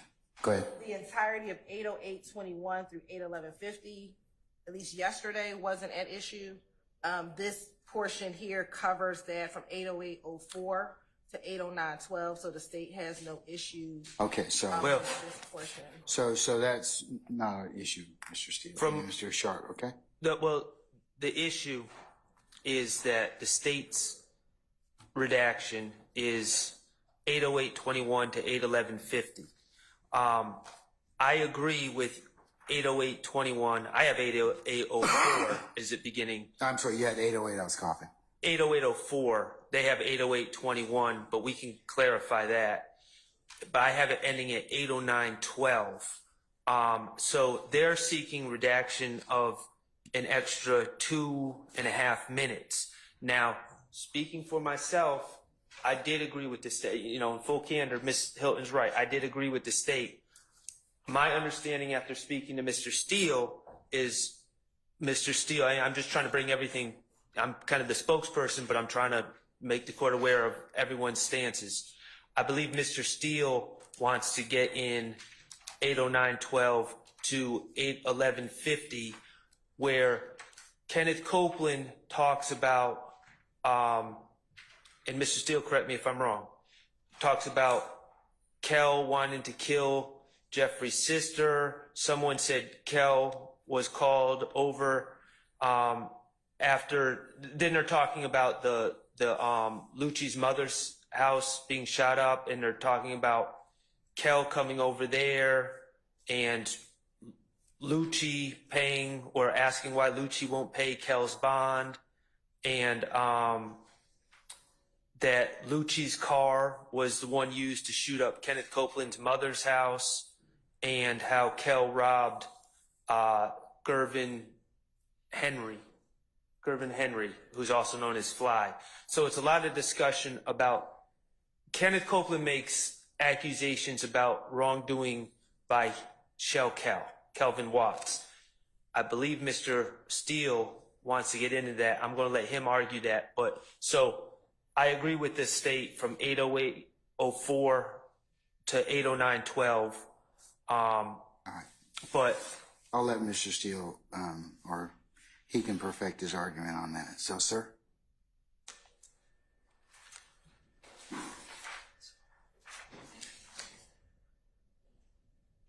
Your Honor, I believe most of this is false by Mr. Copeland, and it shows Mr. Gervin, who is supposedly aligned with Mr. Thomas, and Mr. Thomas's half-brother, known as Shell Kel, is now robbing Mr. Gervin. Instead of these joint, supposed enemy gangs going after each other, now you have insider gang after gang member, which I don't believe is truthful, and it just goes to show that this is not the way the state has purported, that this is a gang of one, of the IF gang versus the gang of another, YSL, and it just goes to the preposterous nature of Mr. Copeland, who's a serious witness, big witness for the prosecution, and how the detectives have gone out and eliminated, they just ignore some of the information they're given under the auspices of our investigation. And I want to bring out the investigation, what it shows, and they could say, the investigators can say, we didn't believe Mr. Copeland on that, yet they choose to believe Mr. Copeland on another issue, and it goes to the jury. So that's why I wanted to do. All right, can you play for me 80912 to 81150, please? Or tell me the transcript references and the transcript references, please.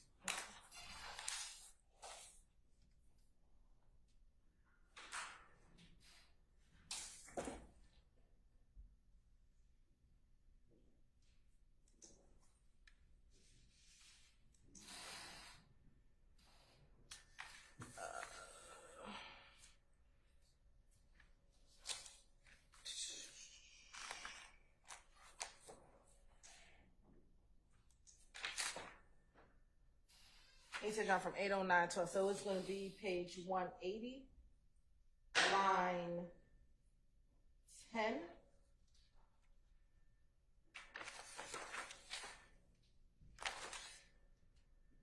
through page 186, line 1. And it's going to start a little bit earlier, around 8:09:05.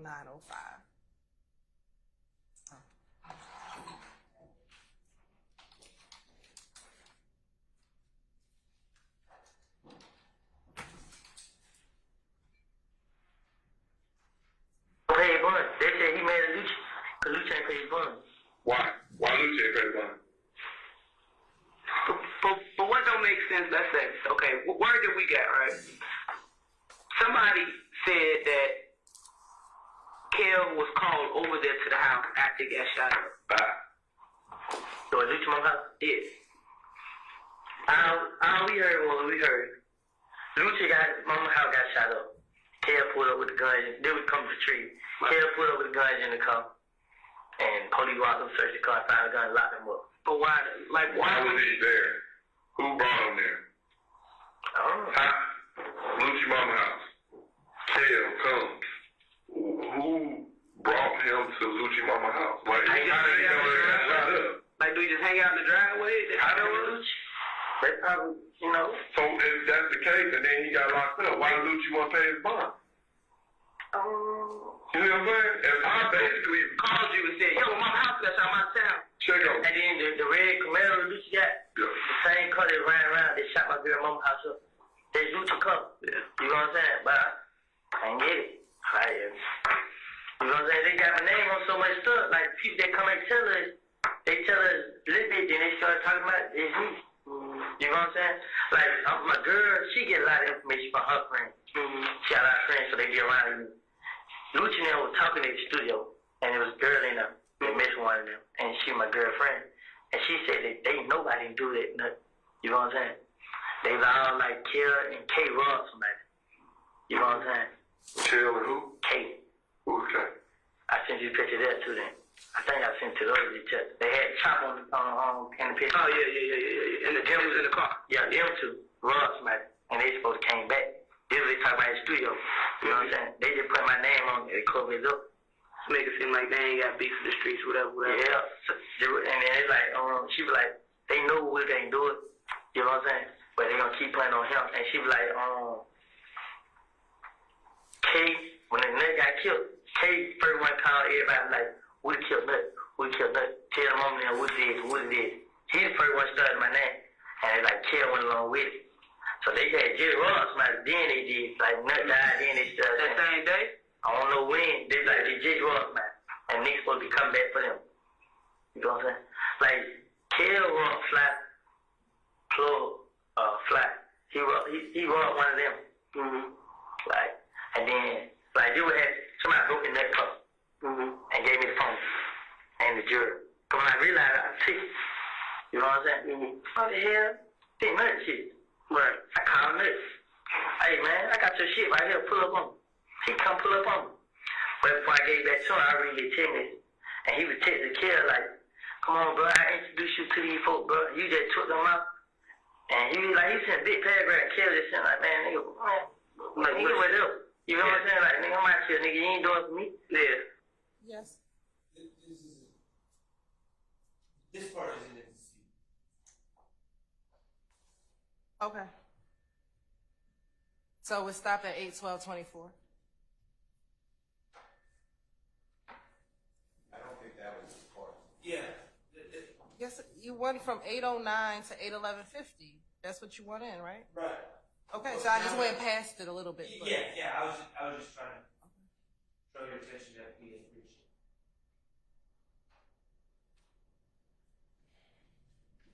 But they're still arguing. So the part about the end part that we just heard about him lying and saying someone had taken Donovan Thomas's things and given it to him, which he's since said is a lie, and he in fact stole it. That's I think both sides are in agreement. That's clearly coming. That's clearly relevant. But till 8:11:50, that ended with him saying Kel robbed Fly, who's Mr. Henry, and that's where the disputed excerpt ended that Mr. Steele was talking about. That's page 186, line 1. That's 81150? Is that the 81150 would end at page what? page 186, line 1. Well, no, I'm sorry. Page 185, line 24.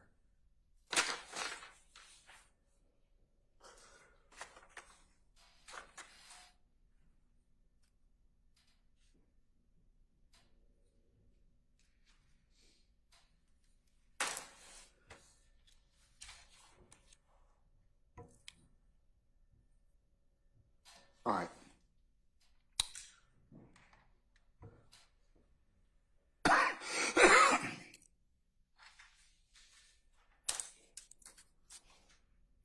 I'm gonna allow for the persons across. The portion from 809:12 to 811:50, or pages 180 line 10 to 185 line 24 on cross. Anyway, I just want to put on the record that again, in this portion, what he says is, all we heard, this came from trivia. He actually says, my girlfriend knows a lot of people and my girlfriend told us this. So again, this isn't him testifying that he himself is saying that these things happen. He has said multiple times in this section, all we heard, this came from trivia. I don't know. My girlfriend gets a lot of information from her friends. She got a lot of friends, so they be telling us stuff. And Lucy and them were talking at the studio, and it was a girl who told us. So again, this is not Mr. Copeland saying these things occurred. This is Mr. Copeland saying, this is what trivia told me. This is what my girlfriend's friends told me. And I am giving you information that I am hearing. That is a rumor. But I think that Mr. Steele's saying is that he can test Mr. Copeland about, because Mr. Steele, you saying there's another version of this he's told under already? I'm saying that this is how the police conducted their investigation. That's exactly what I'm saying. Yeah. I'm gonna allow him to ask about it for that reason. So, on cross. All right. What else? So the next section is another place The where next one being, which one is this? what- I'm going down the defense redaction time. yes, so sir. 821:31 to 822:59. Yes, sir. Page 203, line 11 to page 206, line 17. Yes, sir. And this is another example of kind of views diverging on the defense side. I did tell the state that I was fine with it being redacted, but I believe Mr. Steele has a different view on that. It's a discussion about the killing of DB, who is a friend of Mr. Copeland, who was a friend of Mr. Copeland, and Mr. Copeland's view about who killed DB. Okay, well, let me hear from Mr. Steele. Sir?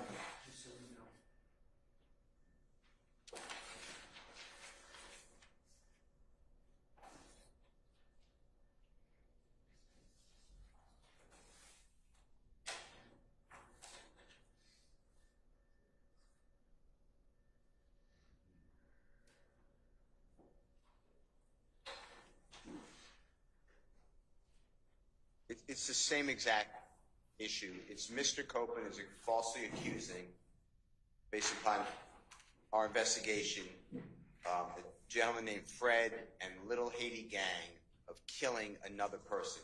And there's going to be no information that that's close to being true, but that's what he spits out. And my belief is that that's why Mr. Williams is sitting here, because he, again, just falsely accuses others. That's why I wanted it in. And it goes to the investigation. It's the same exact argument. The police are just listening to rumor, speculation, and people who concoct stories.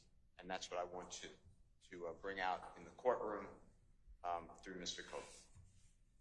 Your Honor, again, the murder of DB is a collateral matter. It has nothing to do with what Mr. Copeland said about who killed Donovan Thomas. There's no relevance as to who killed DB. The investigators were not investigating DB's murder in this particular interview. They are getting information, and Mr. Copeland is providing whatever information he's providing, but they are focused on two things. The gang war that was ensuing at this time, because by the time January 28th, 2015 has occurred, the murder of Donovan Thomas has occurred. I believe there was a shooting at Mr. Williams' stepfather's house had occurred. Mr. Copeland's girlfriend's mother's house was shot up by this time. Mr. Copeland had been shot at on the highway by this time. And that is what they are interviewing. I mean, that is what they are investigating. This notion that the detectives just was getting information and this was their investigation. No, he's providing information on a number of different topics. All the topics were not relevant to what they were investigating. The fact that he is telling them who he thinks murdered DB has no bearing on what these investigators were investigating at the time that they interviewed him. He's just giving information about a number of different things. They parsed down what was relevant, and they further investigated what was relevant based on what they were investigating at the time, which was the murder of Donovan Thomas and the back and forth shootings that had occurred between January 10th and January 28th. And if I can have a moment, I can look at the board to see how many shootings had occurred between that time. Okay.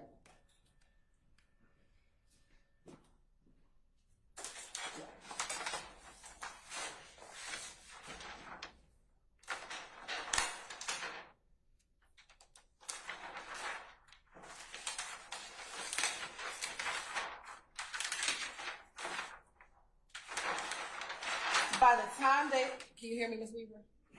By the time that they are interviewing Mr. Copeland on the 28th, they had of January. They had leading up to the murder, they had a shooting at 988 Confederate Court, which was on January 8th. They had the shooting on Spring Street at Ivan Allen, which was near the area where Mr. Williams' girlfriend was having a birthday party or some type of party.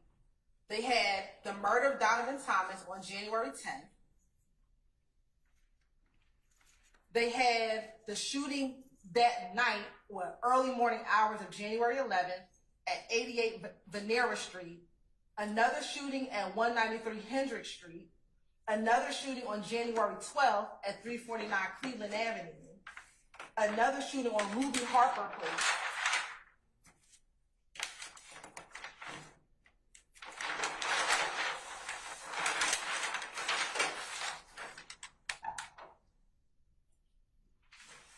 They had a shooting at Mr. Copeland's sister house on January 13th.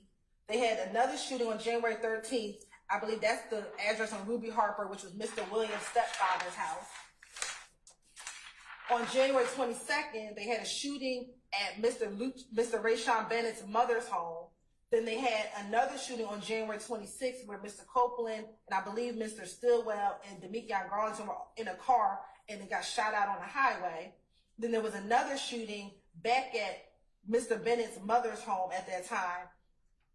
And then there was a shooting at Intrevia Smith's house on January 25th.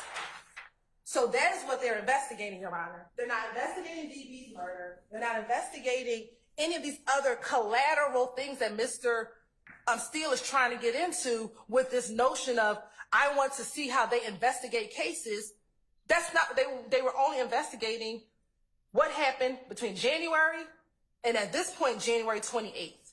So but they asked Mr.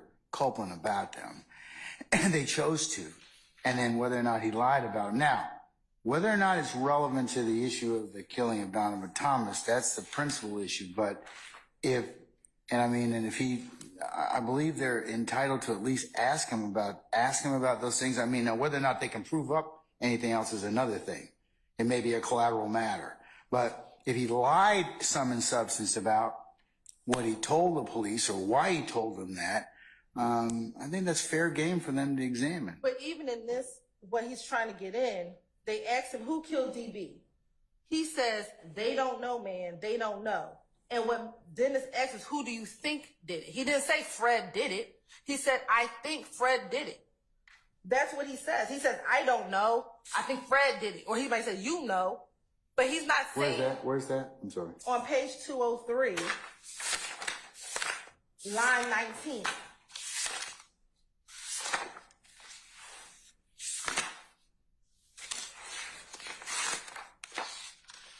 And then he proceeds to tell Dennis he provided some information. 203, what line? What?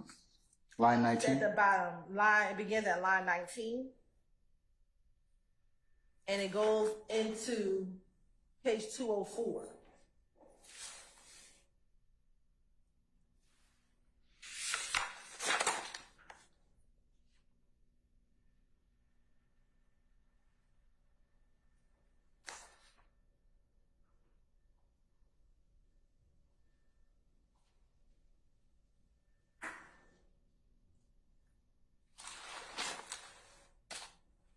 Okay. And it appears at this time they had not arrested anyone. He's telling him how he may have participated or told the detective some information about it. But this notion that this is a part of how they investigated the cases, there was no follow-up with Detective Dennis and Detective Gaither about what information was provided, because that's not what they were investigating. So there was no need to follow up on whatever information about DB's murder because they weren't investigating that. Look, Mr. Steele told you that he has a good faith basis to ask the question. Well, the statement is collateral, but we understand the portion. All right. So, Mr. Steele, I'll let you inquire on the cross, okay? Yes? Yes. All right, okay. All right. And that's from 8:21:31 to 8:22:59. All right. So the next section, Your Honors, 838:29 to 838:44.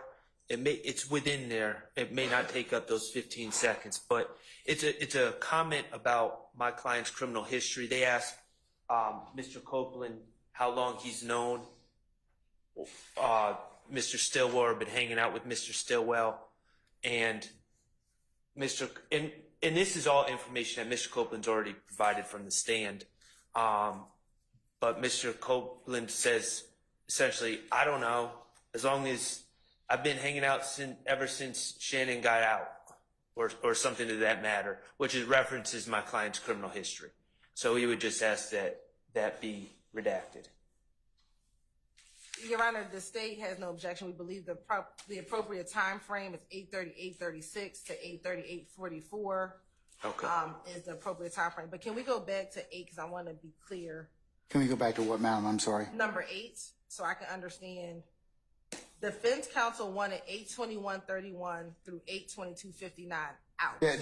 They want to cross. I'm going to let them cross on that. No. Based upon this, Mr. Shard wanted it out. And that is true. So Yeah, he wants it out. I'm withdrawing that. He wants it out. Mr. Steele wants it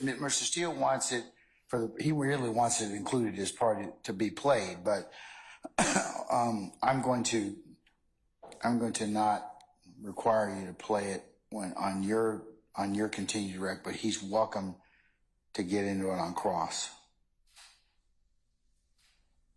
Okay. You talk about the discussion about the killing of DB. He can get on that. He can inquire about that on cross. I'm not going to require you to put it in your direct, but he can ask him about that on cross. There were other portions that the state wanted in. So if Mr.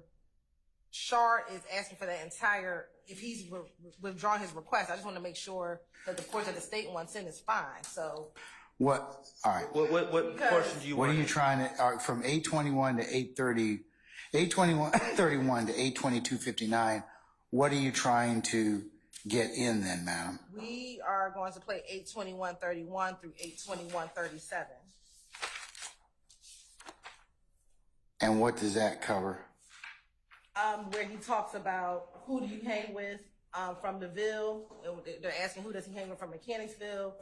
And besides Demekion and Shannon, and he asks like now, and she says, yeah, I mean, everybody's locked up. He says, man, besides Shannon and D, you ain't gonna see me hanging with nobody. And they wanted that excluded, but we want that in. And then I think our seconds may be off a little bit. If that's what's being discussed, I don't have any problem with if Mr. Copeland's asked who he hangs out with and he says besides Lil D and Shannon, you ain't gonna see me with nobody, then I mean that's his answer. I don't have a problem. Are you gonna get into anything about the reference of being locked up? he wasn't talking about them. They were asking, like, out of all these other people, who do you hang with? And he says, I only hang with Shannon and D. The locked up reference is not to any defendant. So I understand you disagree fundamentally, for all the defendants do, but Right.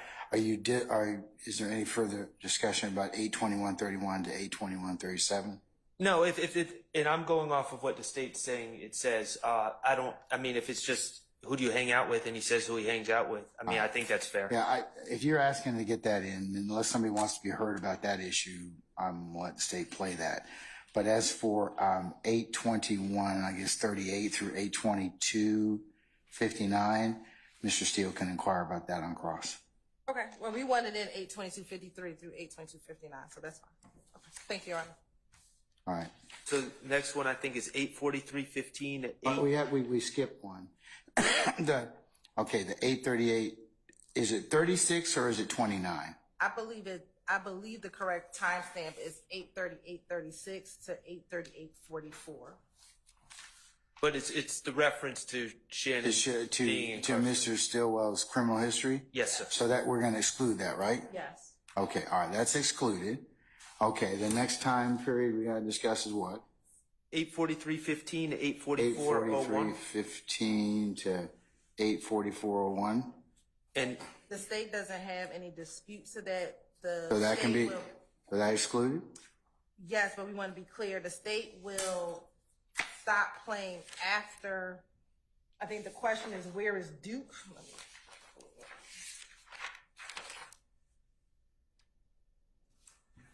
Dennis asks, what's up with Duke? And Kenneth says, Duke, he's locked up. And Dennis says, I know. And we'll stop at that point because it is not, the evidence will come out that he is locked up during this time. that's on the front end of this time range? Correct. So Okay. everything after 83:14 is when they go into the time that he was offered, and all of that is excluded. Okay. Now, 10, from my notes, 10 ends at 844.01, and then 11 begins at 844.05. I assume there's nothing that you want to play between 844.01 and 844.05. I think they're two topics that just flow into each other. I think that's where we go into the Jimmy Winfrey stuff and Yes. all that is out. Yes. Okay, so they agreed with 10, Your Honor, to go 844.01 is when 10 ends. 11, which is So hold on, wait a sec. So 844. You're ending that. That talks about Duke being in custody. So where are we picking up from there? So it's literally like 843:16. We can cut from 843:16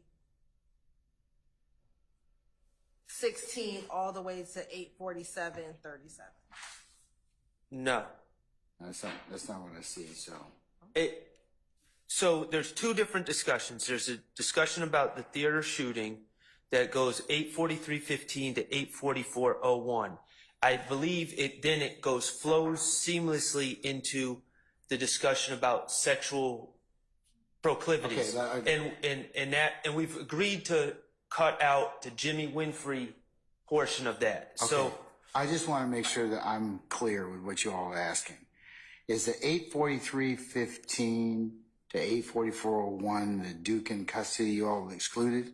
So no, right before 843.15, Duke in custody, and then 843.15 begins. right, and what the state is saying is after 843:15 to 847:37, the state will not play.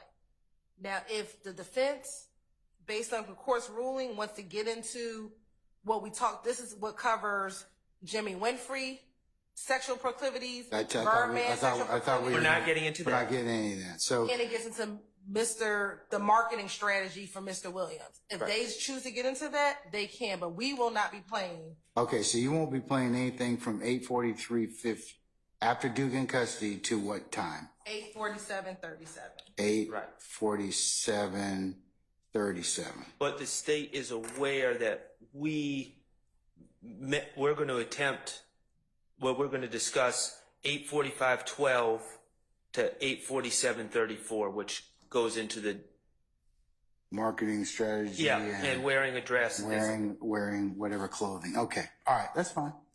All right. What's next? Okay. So next one is, I believe it's 902:37 to 903:42. Is that what you have, Ms. Hilton? It's Yes. and it's hearsay.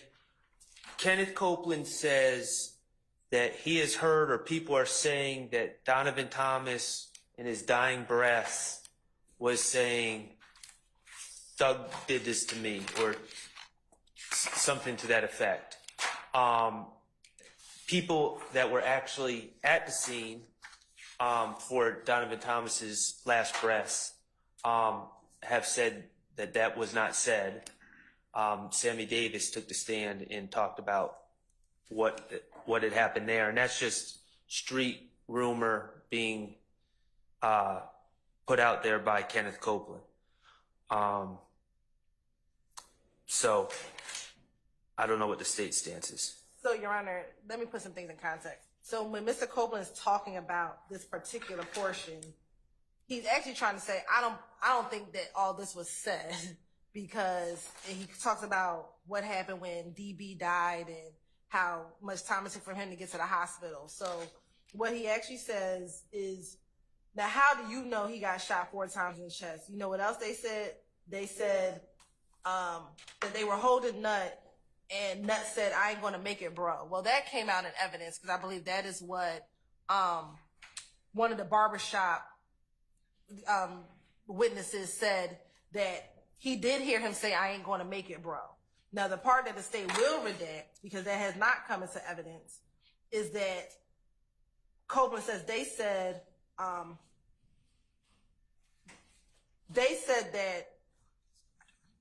that Nut said Thug ass had something to do with it. We will exclude that portion because we don't believe that that has come into evidence. Then that is from 903:14 to 903:21. However, the portions before that actually has come into evidence, which is we have witnesses who were actually standing over Mr. Thomas as he was taking his last breath, and they said he did say, I ain't gonna make it, bro. That was already been in evidence. I think that, who was it, Mr. It was one of the barbershop, I think it was Mr. Wise. Mr. Wise? I believe it was Mr. Wise who said that. He was the one who came out of Mr. George's barbershop. Yes, it was Mr. Wise who said it. And I want to say that the 911 call also, that was We don't have a. But we will exclude 903:14 and 903:21, which says you said you're going to exclude 903 14 to 903:21, which is where he says they said Nut said Thug ass had something to do with it. We will exclude that.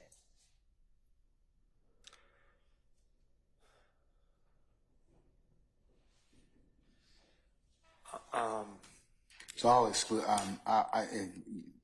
We're in agreement. If you're in agreement, that portion can be excluded. Okay. That's 903 to 903:24, right? Right.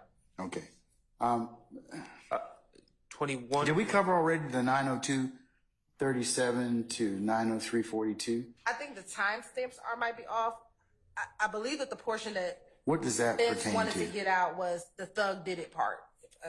They can correct me if I'm wrong. Yes. But if the Thug did it part, that is 903:14 to 903:21.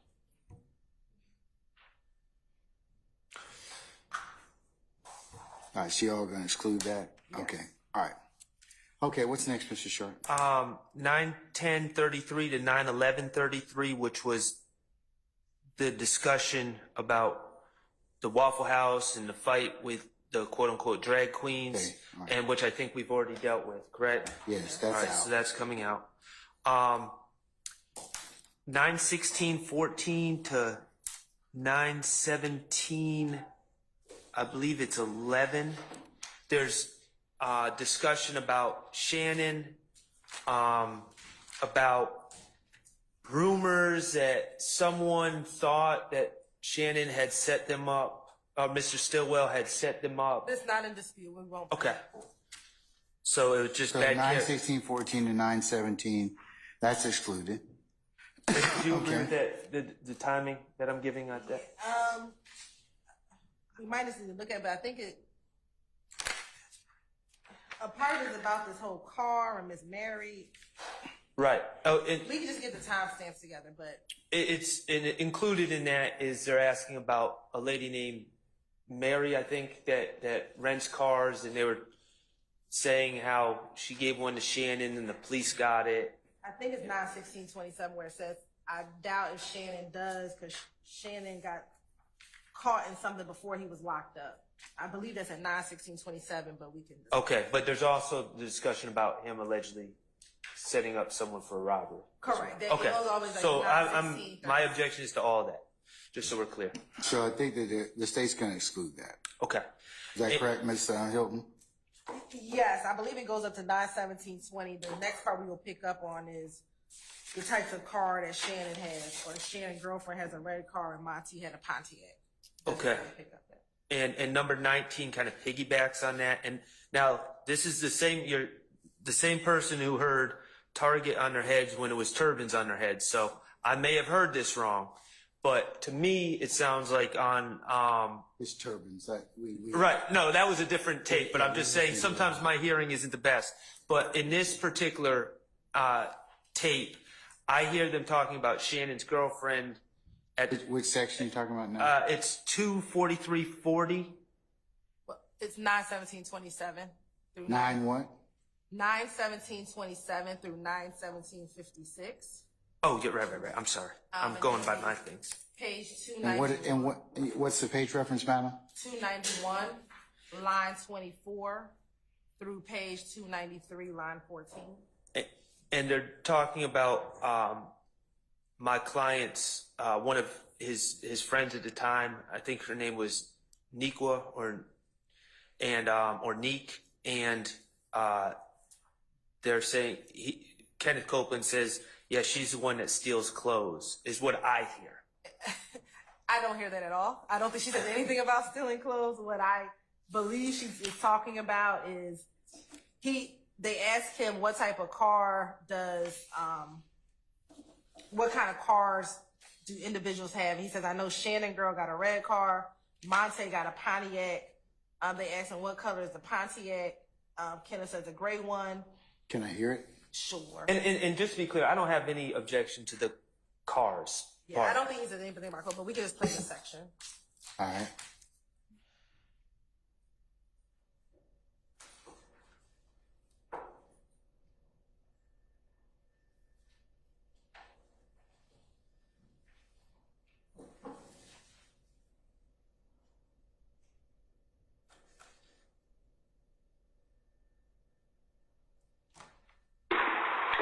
Yeah, I just got caught up in the time for me to shine because of the bullshit, man. Sure. I know Shannon girl got a red car. Monte got a Pontiac. Nico, what color Pontiac Monte got? A gray. Nico got she got a black Impala. Who got a black Impala? Nico, Shannon girl, like one of the girls Shannon messed with. What's her name? Nico. She still clothes. Nico? Nico. She related to boy. She sells clothes. Play that one more time. She related to boy. I think she says she sells She still clothes. clothes. Nico. She related to boy. Oh. Man, how y'all hang around boy and everybody see the boy snitch? Shit, who would do that to him? He's funny and boy funny as hell. I don't know what he says. No, can you play it Sure. Let me, But just that section, just that little part, but I think, Boy, and everybody say boy snitch.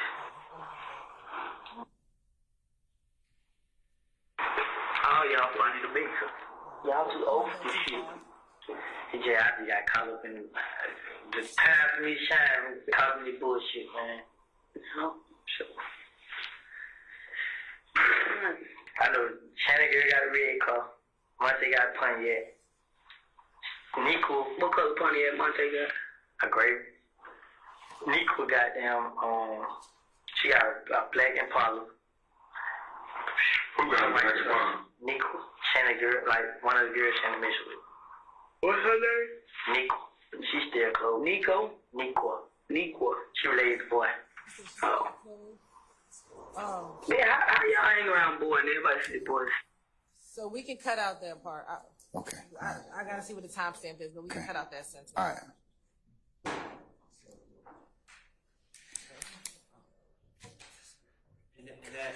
So we'll cut out the she sells or steals or what, yeah, but I think she says she sells clothes. So, all right. I don't want to imply that. No. I So I think it sells, but Okay.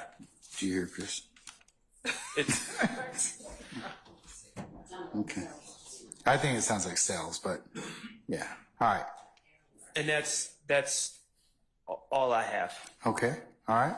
for this statement. All right. Anybody else? Mr. Apt? Nothing wrong. Mr. Matthews? No, Your Honor. Ms. D. Williams?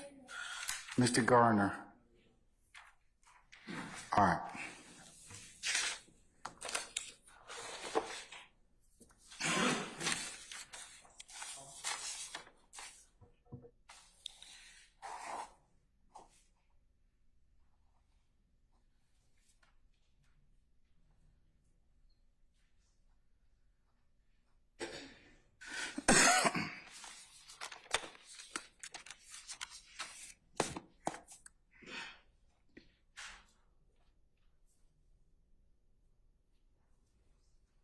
All right, folks, let's take 5 minutes to take a comfort break and come back and talk about the other interviews, okay?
Okay.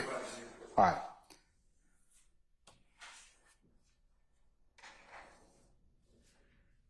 All right, councils. We still have the February 21st of 2015 and the June 10th of 2015 interviews, correct? Yes, yeah. Okay. All right. So, how long is you said the February 21st is 3 hours? Approximately. Have you all identified those particular areas like you did today that need to be discussed? We received from Mr. Shard the areas that he would like redacted, and we're prepared to move forward on that. Have you sent this defense your redactions yet, madam? We did. We sent them both February 21st and June 10th. We have not heard back from the defense regarding our redaction. Other than Mr. Shard regarding his portion of what he believes to be should be redacted, but we have not received any feedback on the areas that we've identified. I think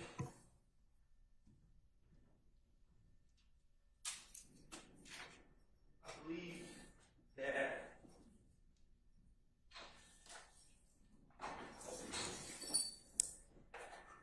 regarding the defense's response to the state's proposed redactions, I don't know if it's unanimous, and so I've shared my thoughts with the state. I believe that other counsel, in a similar way, a lot of what the state is seeking to redact goes into investigations and the way investigations were conducted, and Mr. Copeland's talking about other alleged crimes as well. There's certain things on the tape that show the type of police work that was done, and I believe the inherent unreliability of what Mr. Copeland says based on what is on those tapes. So I think that's going to be the general view from the defense about the redactions that the state is seeking. I will, in all candor to the court, some of the excerpts involve a detective. I believe her name is Lewis. Is that correct? Yeah. Detective Lewis, regarding a murder involving, or alleged murder involving an alleged suspect that goes by CJ. I don't know how that case was resolved, but Mr. Copeland has asked about that. He's also asked repeatedly about the February 20th shooting by investigator Gaither, and he's shown photo lineups, and I think the defense wants to get into some of the police tactics that were used in that, in the questioning of Mr. Copeland about that. But I have specifically identified certain excerpts from the statement or the interrogation that relate to my client that I believe need to be redacted. Okay.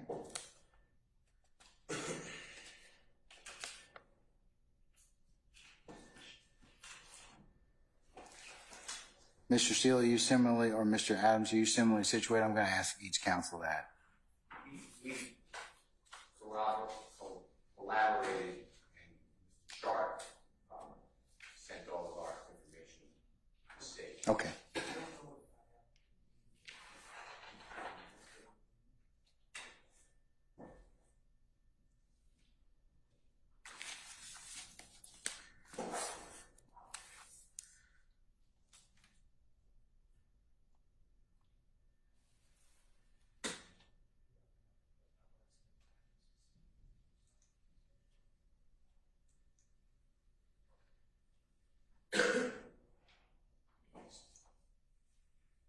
I believe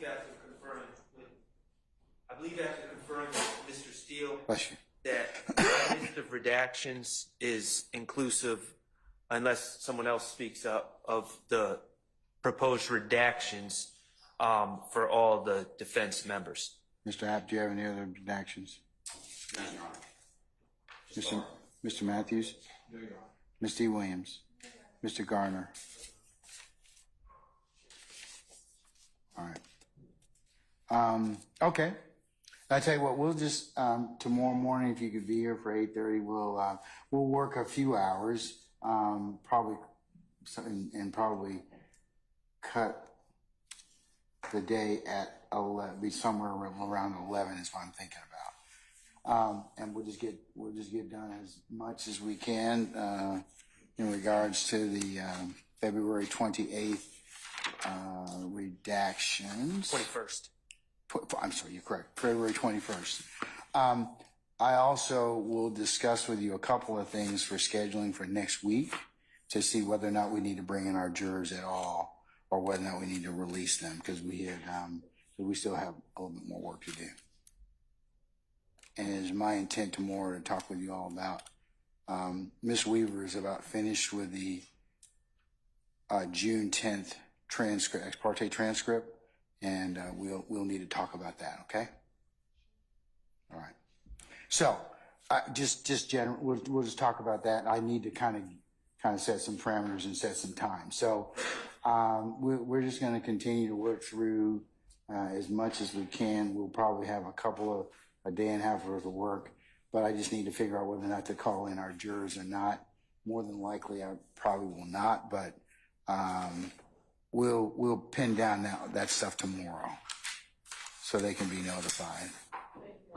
And I'll talk with you globally about the first few days of July, because we have the 4th is on a Thursday this year. So we customarily take off the 4th and the 5th, but it is likely that we will probably work Monday, Tuesday, and Wednesday, given what we have, given what we have to do still. So I'm just kind of telling you all that. I'm giving you the heads up at this point in time. Ordinarily, I would have taken that time, but we've got a lot of stuff to cover, a lot of ground to plow. So it's kind of the rough schedule at this point in time. All right. Okay. Anything else at this point? Yeah. Let's try. 8:30 is ambitious, Mr. Matthews. But if you could also be here by 8:30, we could start at 9 o'clock. Okay. So because it depends upon who else is, if there's other delays or anything like that. But if we could work a couple hours tomorrow, and then we can kind of talk, or at least a little bit, and then talk about some of the other scheduling for the week of the very last week of June and the very first week of July. That would be, we could at least kind of see where we are with that. Okay. All right. Anything else? All right. We're in recess. I'll see you tomorrow morning.